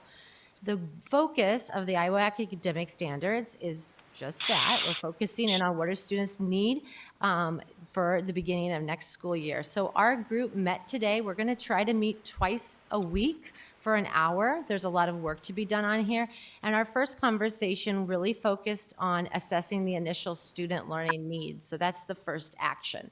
So we spent our time, we read an article that was focused on the opportunity myth, which is we need to ensure rigorous grade level content standards, and we don't want to do too much with prerequisite and all the last year's learning. So we had to wrap Unknown participant is now the exiting. equity piece of that. So we had great conversation and realized that we really do need to meet probably twice a week from now until June 15th. The next subgroup is social, emotional, behavioral health. And I'm pretty sure we have Marty Schultz and Jake Klipsch who are online to talk about that group. Yes, thank you. Corey, can you give me a thumbs up if you can hear me? All right. Yes, so I facilitate or co-facilitate this group with Marty Schultz. The area of social, emotional, behavioral health is broken into the social, emotional, behavioral health of our staff and teachers, of our students, and of our families. And so our group met last Friday, and then we're going to be meeting weekly every Friday, in addition to some subcommittee meetings. So we've broken ourselves into subcommittees as well. We also have representation from preschool, elementary, intermediate, and high school, a collection of teachers, in addition to representatives from AEA, principal, and also a person from Bureau of French to provide some additional support and some expertise in mental health. And further, it's broken up into how we first identify the needs for social, emotional, behavioral health in each of those areas, and then how we address those needs. So my subcommittee today met. We were having such a good time. It was about 2.5 hours that we were breaking down some information, and we were really kind of digging into identifying and addressing emotional wellness for staff and the systems of how we're going to identify some of these pieces. And like I said, we discussed some possible actions which we'll continue to revisit as a whole group. And Mr. Schultz met with his group actually today also, and I'll let him kind of break down for a few moments kind of the things that they discussed within his area of addressing it for families. Sure. Yeah, thanks, Jake. Real quickly, I'm not sure if Jake mentioned this, but our subcommittee is broken down further into thinking about the social emotional needs of our teaching staff, of our students, and our parents. So the subgroup that he mentioned that I led today, we had a meeting to focus on our parents' social emotional needs that we anticipate coming back from this. I would second when Jet Van Fleet mentioned that we can guess all we want. It's going to be much more accurate once we have data on that. So I know the state is planning on getting a survey back to us shortly that we're looking forward to having that information. Just to give you a brief overview, I think you've heard a lot of this. Like, we talked a lot about the infrastructure that we'll need just in terms of the communication hierarchy, making sure that if we come back to school on site, that our teachers have a chance to get refresher training on how to identify, signs and symptoms of domestic abuse, domestic violence, neglect, not just from the standpoint of holding parents accountable, but to reach out and help with that. One of my roles right now in the district is as the homeless liaison. We identified over 200 students this year that have experienced homelessness or housing insecurity at some point during the year. We anticipate that will at least double, I would guess, next year. So we are going to have a lot of needs. And of course, all of those play out in the classroom in unique and interesting ways. So another thing that we've talked about is just that when parents are stressed, that adds extra stress to students. And that stress can come out in some of the issues that we see in terms of behavior, things like that. So it's a lot of issues that we're already aware of that are just exacerbated now, and that will be kind of more in the limelight once we return, whatever shape or form that takes. Thank you, Marty and Jake. All right, and for equity, I know we have Susan Downs with us, who is the facilitator of that group. Hi, this is Dawn Anderson Rasher, and Susan and I co-lead the Equity Subcommittee. I am the Program Director of Assessments, ESL, and State Reporting, and I'm going to kind of give the update of our committee. The Equity Subcommittee has 24 staff members representing pre-K through 12, including principals, coaches, special ed teachers, ESL teachers, tag teachers, general classroom teachers, and family support liaisons. The goals of the Equity Subcommittee is to ensure that all students have, regardless of the type of instruction, access to a free and appropriate public education, access to the Iowa content standards, and the support needed to progress in their learning. As the committee develops the equity section of the Ready to Learn plan, there are two aspects of equity we need to consider. The first one is equity with respect to specific populations. Specifically, the plan needs to address students with IEPs, ELs, students at risk, and the state has broadly defined students at risk and tag students. We have broken our subcommittee into smaller groups where each of the groups will address each of these specific populations. But the other aspect of equity that we need to consider is equity with respect to the other sections of the Ready to Learn plan, which is leadership, infrastructure, health and safety, Iowa academic standards, and social emotional behavior. As you can see, equity is a part of all of these sections of the plan. So creating an equitable learning opportunities is of the utmost importance to the district's Ready to Learn plan. And we know our subcommittee is up to the challenge. Susan, did I miss anything? Nope, you hit every point. Thanks, Dawn. I'm sorry. I did not know you were online. I apologize. That's okay. So that gives you a brief overview of all of the components. There's also a data consideration, and while that's not a subgroup, there are data considerations for each part of the plan. So there's data considerations in leadership, infrastructure, and all of those. And so the team looking at those actions and sub-actions also then will look at the data considerations for that particular area.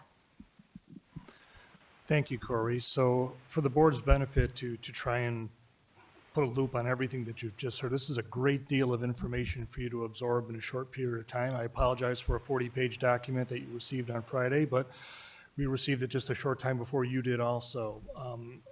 Hopefully it has not escaped anyone's attention that what we are engaged in right now is we are developing a strategic plan for the next school year. That strategic plan does have these 7 essential components in it, and if our plan, comes to fruition as we anticipate it will be, we want our community to know that this has been a very thoughtful exercise. It has been an exercise of planning that is incorporated, when I say team effort, as you've heard today, there are well over 100 people in the district right now working on this strategic plan. And our goal is our students' success moving forward. Our goal is to make this a resounding success in the sense that not only are our constituents and our stakeholders pleased and proud, but everyone who's been a part of this institution can be proud of the work that we've done. I know I am with the work that I've seen so far. Certainly there's a great deal of heavy lifting to do, and we have to do this all by June 15th, which means we have to get this in front of the board shortly thereafter so that the board can approve it, peruse it, ask all the right questions, so then we can submit it to the state by July 1st. So it's a very truncated timeline, a lot of heavy lifting that has to be done over the course of the next 5 weeks. But I will tell you, the best and brightest minds in the district are on it right now. You've heard from a few of them tonight. I'm so pleased that when we put our all call out to the staff to help with this subcommittee work, that we have over 100 staff members working on it right now as we speak, and I couldn't be more proud of that. So be happy to take any questions from the board. Again, this is our strategic plan moving forward. It's quite a mountain to climb, but we will climb this mountain. I read the whole 40-page document. I do have a few questions. So I hope when we get our district plan that I don't get it on a Friday and it's 40 pages. I'd like it a little sooner just for my own time planning. The district leadership team also mentions the possibility of a board member on this team. Do we have a board member that is on there? We put that offer out. I've discussed that with the board president and the board's vice president. We would like to have a member on that team, so we'll work on a board process to identify who that could be. They also reference student interaction tracker. Do we use that, and could you explain what that is? So there are numerous things that it refers to in the 40-page document that aren't developed yet. I can speak to the student the student information tracker, what the goal of that is that it would it would measure engagement. So while we use Google Classroom, we have a way of figuring out how many hits a Google Classroom has. We need to, in our continuous learning plan, develop a system where we know how many students are accessing that if we go to remote learning. And so we would have the capability of doing that. We also are waiting to see what the Department of Ed has as a platform that they may be sharing soon.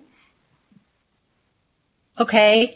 And the last comment about this is it does talk about, like teachers or students who are at high risk and not being able to be there, and how we're going to handle their students. And having taught K through 12, I know when subs are short, elementary teachers typically get stuck, and I will say get stuck, combining classes to cover.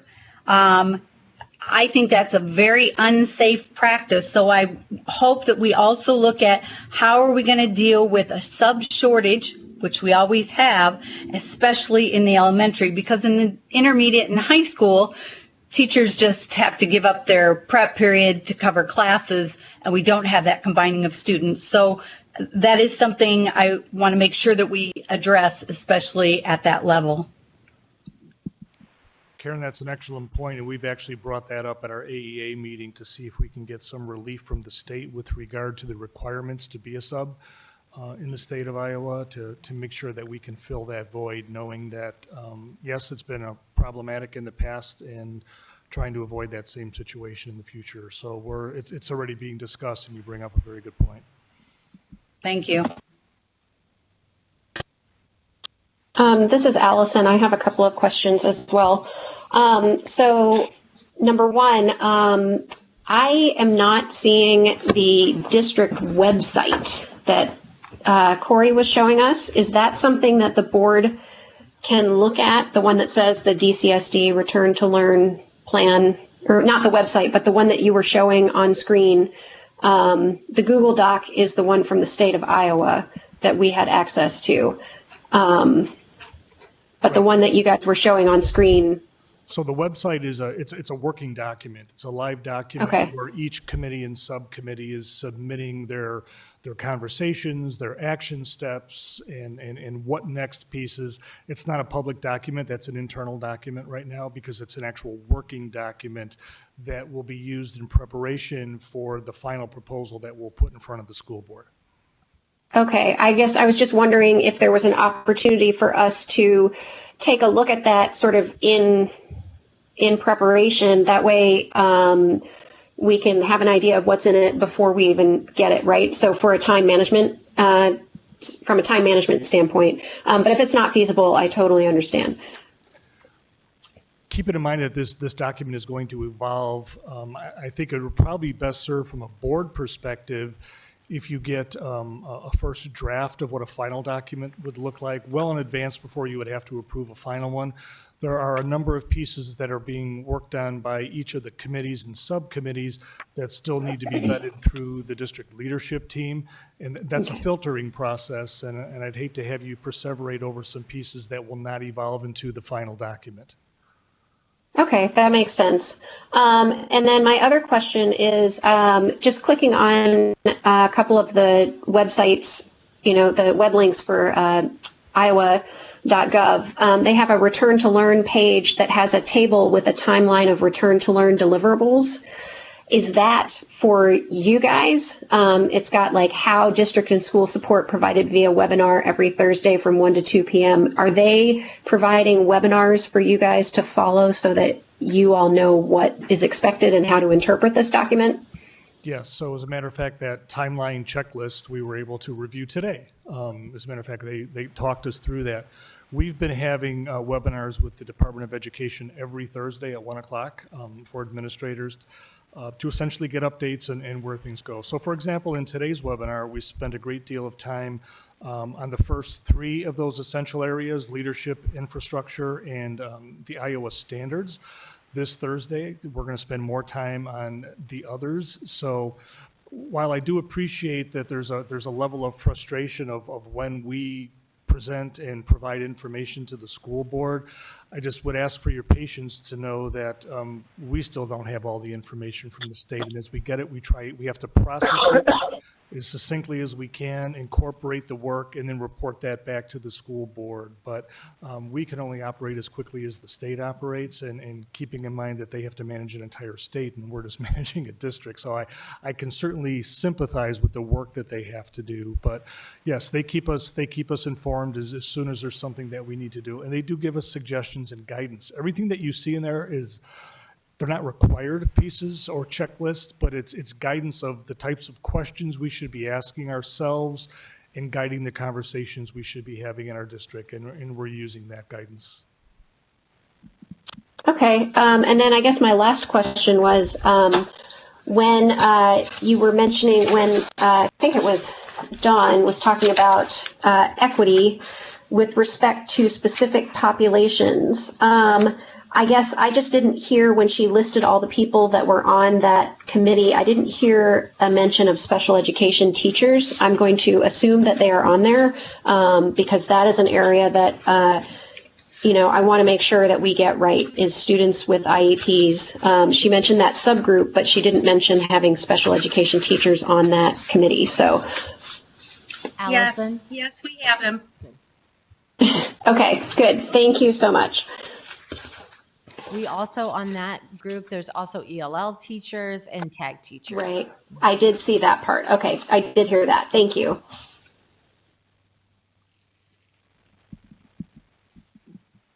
I have a question.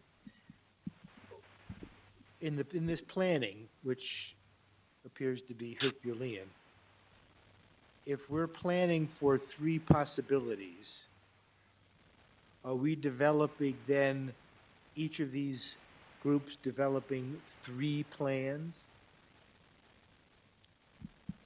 The short answer is yes. Geez Louise. Okay, that's a lot of work. Well, and unfortunate, like I said, we don't have the crystal ball. Yeah, I understand that, but that's, and it's got to be done by June 15th. The June 15th date gives us enough time to get it to the board because it's July 1st is when the assurances have to be to the Department of Ed. Okay, so and June 1st is next week. Next week. And we don't have all the stuff from the Department of Ed as to what they say they want in the basket. Is that correct? We're getting more guidance each and every day. The Department of Ed has subgroups for each of those 7 areas, and there's a link to the Department of Education website for the subgroup resources. Not all of those resources are populated yet. They should be. Okay, right. So basically, the state has expectations without details. Potentially. You don't need to respond. We all know that's how they operate. When you said it's a Herculean task, it is for everyone. It is. It is. It is. And I commend the teachers and staff members who are giving up hours and hours and hours of their time to accomplish this. I appreciate that very much. I would add that the department's website is available to the public, so any board member, any citizen, any parent can go there anytime and read these documents are populated. So the ones that we put in board docs have been there for a little while, but anytime you want to take a look at what's the latest information that is, every week the state puts a little something more on there that you can take a look at, and anyone can jump on that website and take a peek.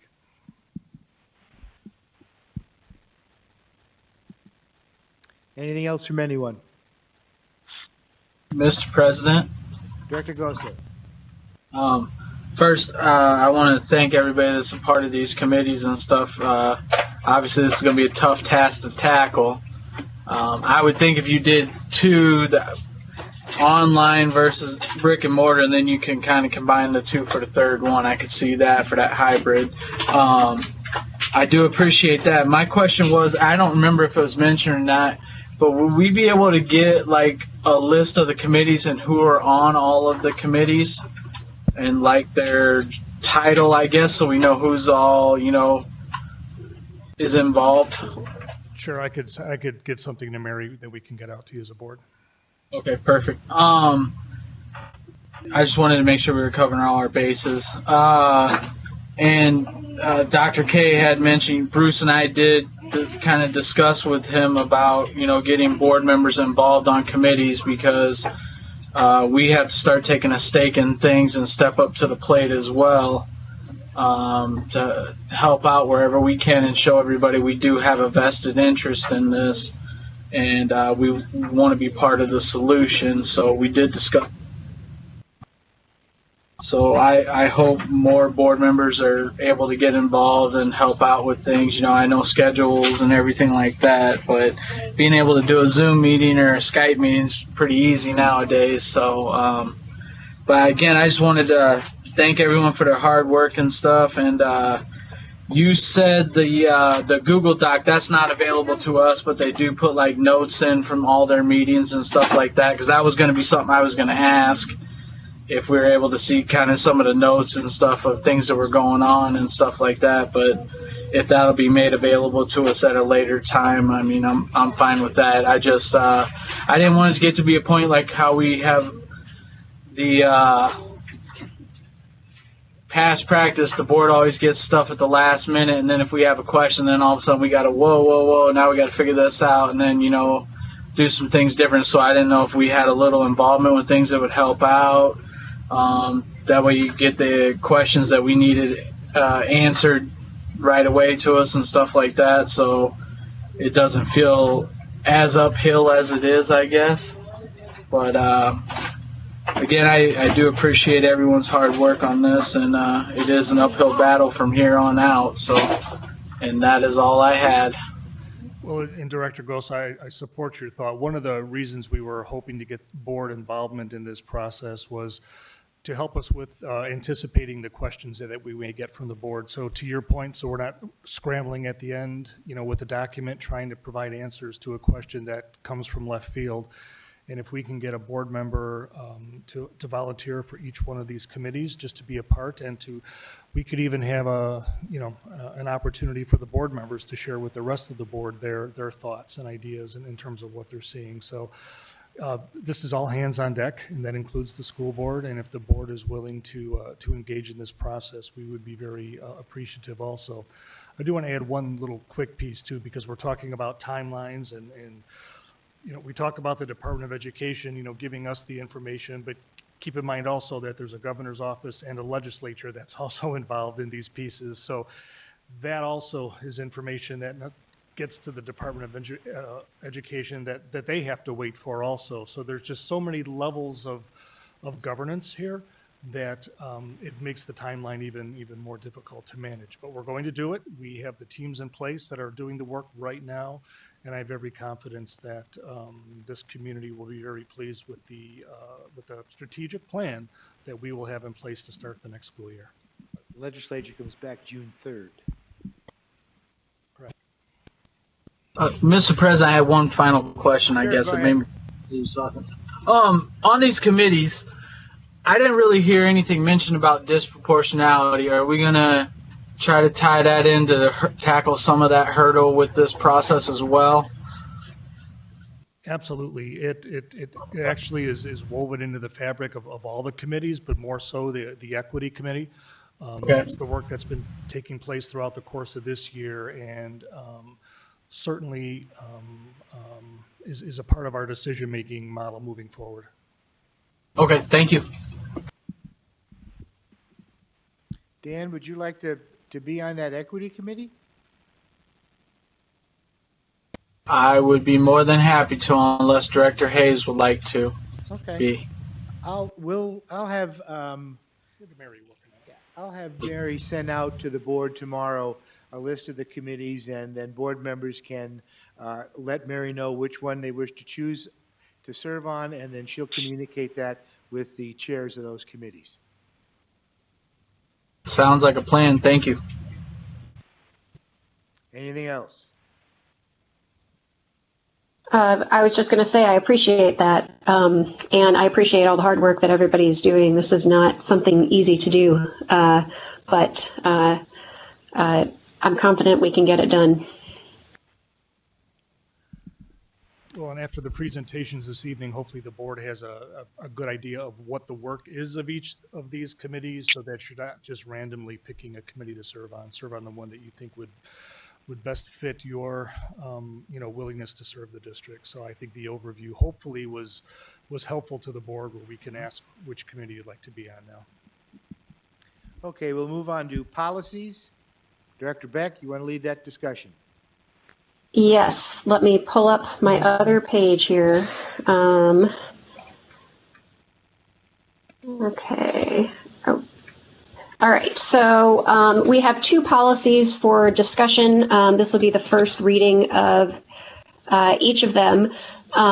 So the first one is part of the budget discussions earlier in the year involved Dr. Kubilski recommended a minimum class size, particularly at the high school level, to help more efficiently utilize our staff, basically not running classes that were very small and consolidating. So maybe running a class once every other year, every spring, instead of every semester or something like that. And so we also had an elementary class size policy already, 603.01. So I rewrote it so that I could hopefully include minimum class sizes for high school students. And of course, this is sort of a first pass, so I would welcome any comments that anyone has, either on grammar or whether it doesn't make sense or whatever. Allison, on number 4, where it says 4th, 5th grade, 26 students, shouldn't that now be 4th, 5th, and 6th, since that is the elementary building? Yes, that is a good point. And that's actually not something that we have discussed. But I would assume that is correct. Dr. K, is there something I'm missing, or is that correct? I wouldn't assume that that's the case. So we have a team right now that's working on the not only the K through 6 model, but we also have a team that's working on what our junior high model looks like. And I will reach out to Associate Superintendent Scott to see what their recommendation is for class size for 7th and 8th grade, as well as for 6th grade. And if there's any changes, we can bring that forward in the next policy. Okay, so for now, should I put in 4th through 6th grade and then we'll revisit it? Or do you think that's something that we'll know by the next reading of this policy, the next regular meeting? Is now exiting. We'll have an answer by the next Jake Klipsch Okay. is now joining. So I will just add that in. Martin Thank you, Schultz Karen. is now exiting. Is there anything else? Yeah. Yes. At the end of that section, when it says the board will receive a report on class size exceptions at the secondary level once per semester, since a lot of classes only run one term, I would like that to say once per term, not semester, because I think we're missing a lot by waiting a whole semester when you've got a lot of classes that are only one term. Okay, so the idea was that we would get the reports so we would be able to sort of track the financial side of things. And that's why we said once per semester, just to make it not onerous, but we would get it broken down by term. But you feel like it would be better to have it actually every term? I do, because I think that way you can look and see, first term we were way under on some of these classes, which obviously costs us, or second term we weren't. I guess I'd like to have a handle on it sooner than a whole semester is gone. Okay. Does anyone else have any comments on that? I wouldn't find that onerous. Okay. The third thing, and maybe it's just not clear to me, it's the second paragraph. Clips is now exiting. Where it says the superintendent and you crossed out directors and put board with the approval of the superintendent. To me, that makes it sound like if the superintendent doesn't approve it, the board can't determine the class size for each school unit. I mean, I'm not getting that approval of superintendent after the fact that it's the superintendent and the board shall determine the class size for each school unit. Yeah, that's just a holdover from before. So that's why I wanted other people to, I just changed board because we typically use that instead of directors. But I see what you mean. So it's kind of redundant. So cut out that whole sentence or that whole phrase with the approval of the superintendent, and just the superintendent and the board shall determine the class size for each school unit. That's my feeling. But maybe there's something I'm missing in this. Well, and if I could just ask for clarification, maybe this is what you're thinking about, Karen, is when you say the board will determine, is that meant that they will make the determination prior to the school year what a class size is for each school and for every grade level? So for example, we have a maximum recommended class size. What if, for the sake of argument, we have a third grade class that has 23 students instead of 22, but we have a very seasoned teacher in there, and we feel that would be, I wouldn't imagine that the board wants to approve grade level by grade level, school by school class size. I would expect that they would hope to see a report on what those class sizes look like, but I could see it being onerous for the board to approve any change. And if we go with a third grade class of 23, I couldn't imagine the board wanting to get that involved in the minutia of pulling together class size pieces. Is that? Well, then maybe that whole the superintendent and the board shall determine the class size for each school unit. Maybe that's not what we're really saying we want to do. I'm maybe it's the superintendent will. Well, yeah, because a lot of it's based on research as well. But the board has to approve the maximum class size.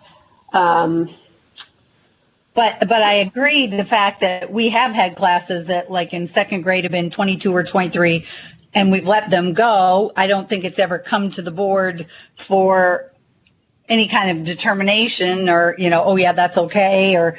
Oh yeah, and I don't think we want the board to have to do that, no.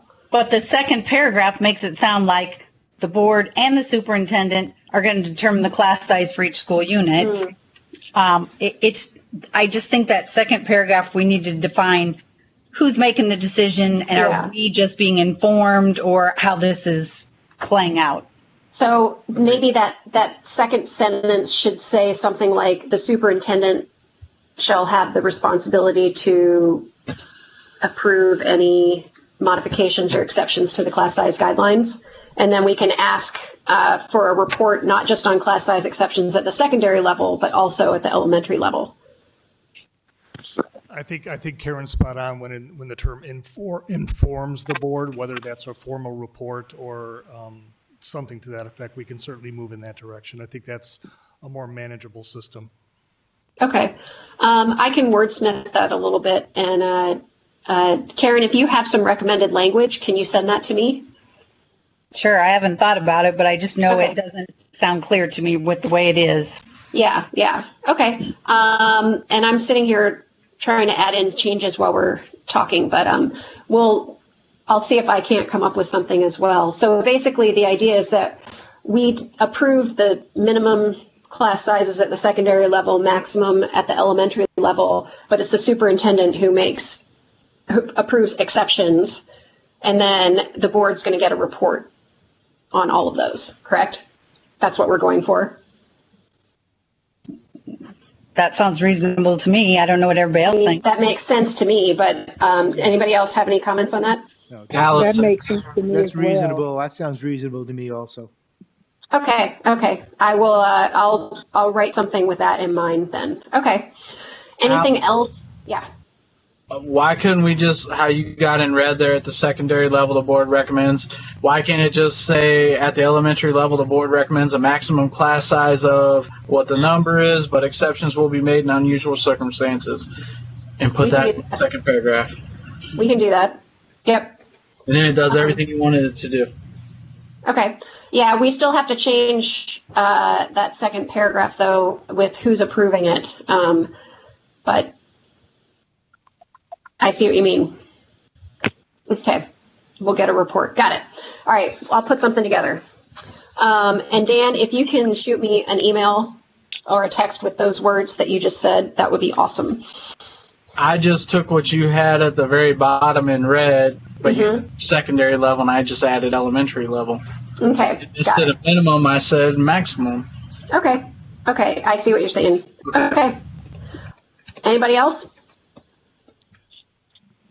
I'm just going to add quickly that there are new class size numbers that were not embedded in this policy as it's currently written. I'll have to share those with you when we bring them to the board. So the numbers you're seeing right now are not correct. Oh, okay, good. Well, just send those along and I'll put in the correct ones as well. Are those numbers in kindergarten through sixth grade that are not correct? So 4, 5, and 6. So kindergarten is 24, first grade is 24, second grade is 26, third grade is 26, fourth grade is 28, fifth grade is 28, and sixth grade is 29. So those are the numbers that I have. When did that come into play? Because I feel like we approved minimum, increasing the class size by one student. What was it, like 2 years ago, maybe? I'll do some more research on the timing of that. I just Okay. have the numbers in front of me, but I don't have when that was approved by the board. Oh, yeah, and it doesn't look like, I mean, this was only reviewed in 2015, so maybe the board didn't make a change to the actual written policy. So, okay. I'll research that for you. Okay, thank you. Okay, anything else on 603.01? I would have a concern about 29 sixth graders in an elementary building, but that's just my take on it. Okay.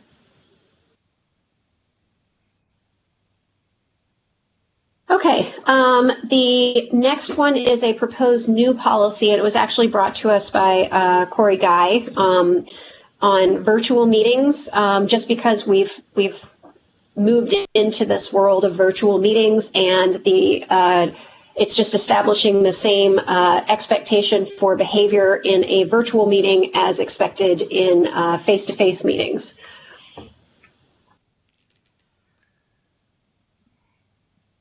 So I would welcome any Tina comment. Ekstrom is now exiting.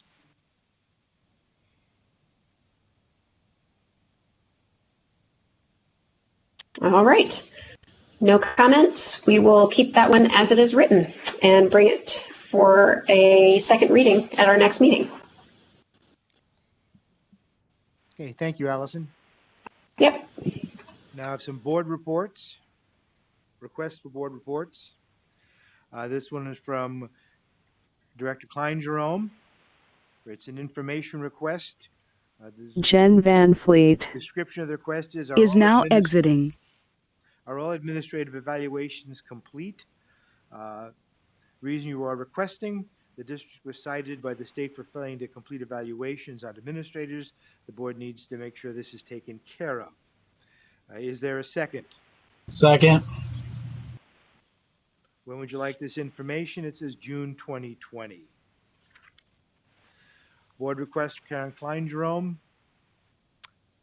Information request: did we get out of the CAA rental contract without paying a penalty? It's important for the board to know the financial impact of moving the CAA to Sudlow. Is there a second? Second. And would like the information by early June. Karen Klein Jerome, information request: do we have a comprehensive school improvement plan? Where can the board members find this? How often is it reviewed? Should we be reviewing this at least quarterly? Reason for the request: This is either an agenda item or an information request. It's important for the board to know the comprehensive school improvement plan is, what is our long-range vision, and whether we are making progress on it. Is there a second? Second. By June 2020. Klein Jerome, information request. Exit interviews should be conducted by the district when employees are resigning, and summary of the information given to the board on a monthly basis. Why are you requesting this information or agenda item? This is an information request. We're having high turnover of staff, and the board should be kept informed as to the reasons for this turnover. This goes along with the Iowa Standards for School Leadership Standard 2, monitoring the culture and climate of the district. Is there a second? Second. When would you like this information? Quarterly. Klein Jerome, agenda item. On the consent agenda, under resignations, terminations, a reason for leaving the district will be listed, i.e. relocation to another area, other employment in a neighboring district, health, family commitment, RIF, etc. Why are you requesting this information or agenda item? Previously on agendas, reasons for resignations were listed. The board should be informed why employees are leaving the district. Is there a second? Second. I thought that was protected information. It used to always be listed on the agendas. Okay. Well, I'd add to that request to check with legal to make sure it's not protected information. I'll make a note of that. This is at the, when would you like this, the June regular board meeting? Yeah, goes.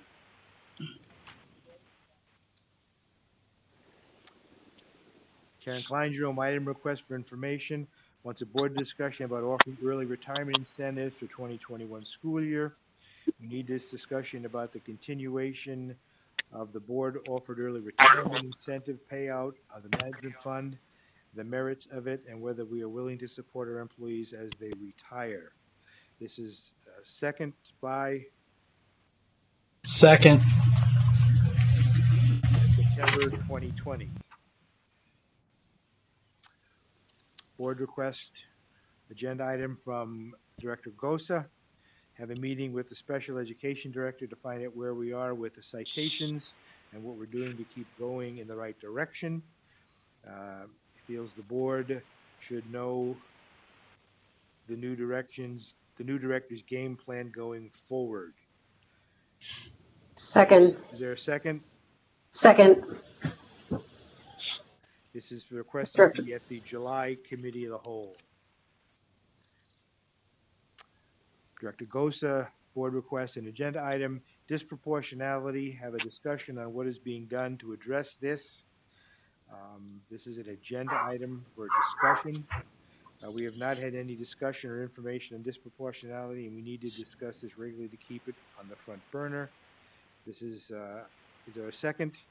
Second. Second.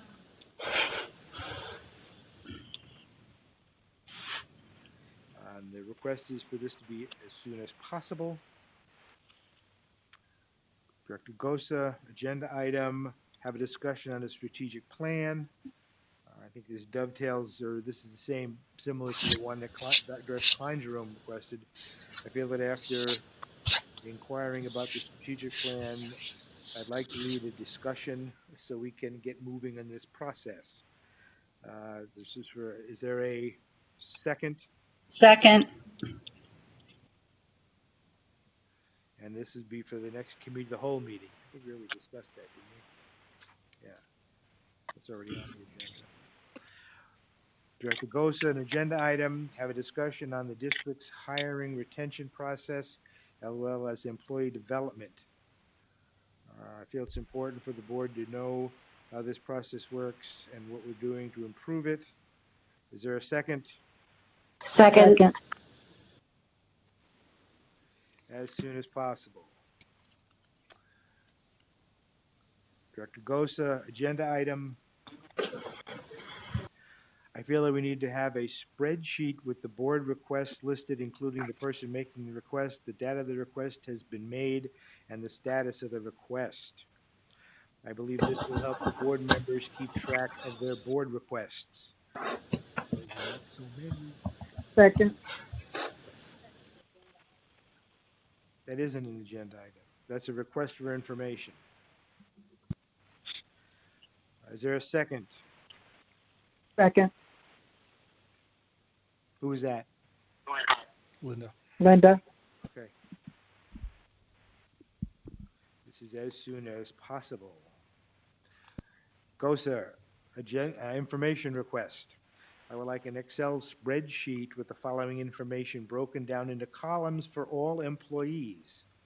Name, position, description of job, what pool of money they get paid from, salary. I would also like this broken down by building. I feel this is information the board needs and it should be readily available.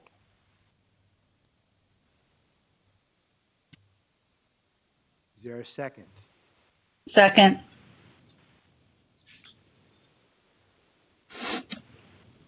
This is as soon as possible.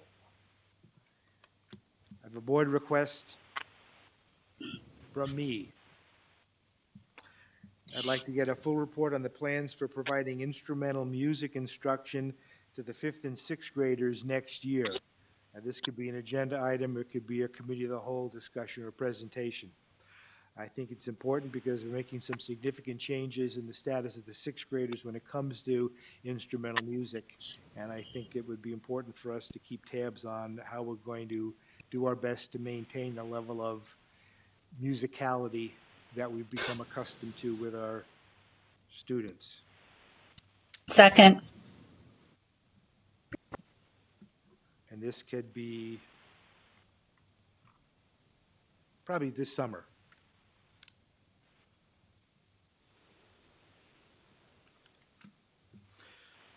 Okay.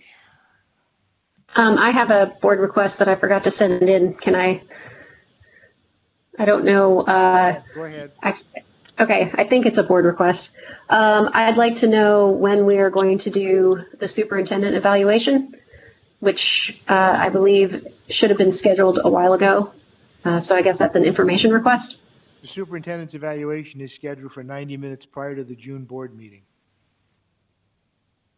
You mean July? No, June. June. Oh, sorry, we're still in May. Yeah. Okay. Thank you. And you'll be Then my receiving, request is solved. you'll be receiving other information connected to that, and you'll be receiving the completed evaluation form submitted by the superintendent a week prior to the meeting. Perfect. Thank you so much.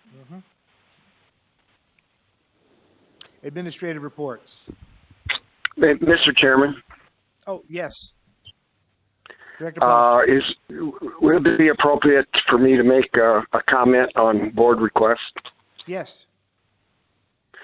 Okay, there was a lot of requests made tonight, and I don't disagree with a lot of them. But what I do disagree with is the timetable. Again, look at what our administration, teachers are trying to accomplish by June 15th. And we're throwing them with timetables of 1st of June, middle of June. I don't know what you people are thinking about, but it's fine to have the board request, but think a little bit about the timetable. I want the administration focusing on the return to learn. Matter of fact, that's the only thing I want them to be focusing on right now. I don't want to be dabbling in this frivolous stuff. You can put a lot of that back on the back burner. That's all I got to say.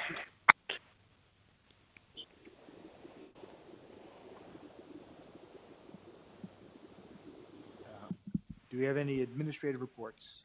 No reports, but I was asked to review one more time for late arrivals to the board meeting from the general public to review the graduation protocol. So we will have KWQC will be doing a virtual online graduation for every high school on June 6th, and look forward to having that process. But also the proms have been canceled. There was a question out there about whether we're still having prom or not, and the answer is no, we are not having a prom. But graduation will be virtual, and it will be on Channel 6 KWQC June 6th. I'll entertain a motion to adjourn. So moved. So moved. Is there a second? Second. All those in favor say aye. Aye. Aye. All right. Meeting is adjourned.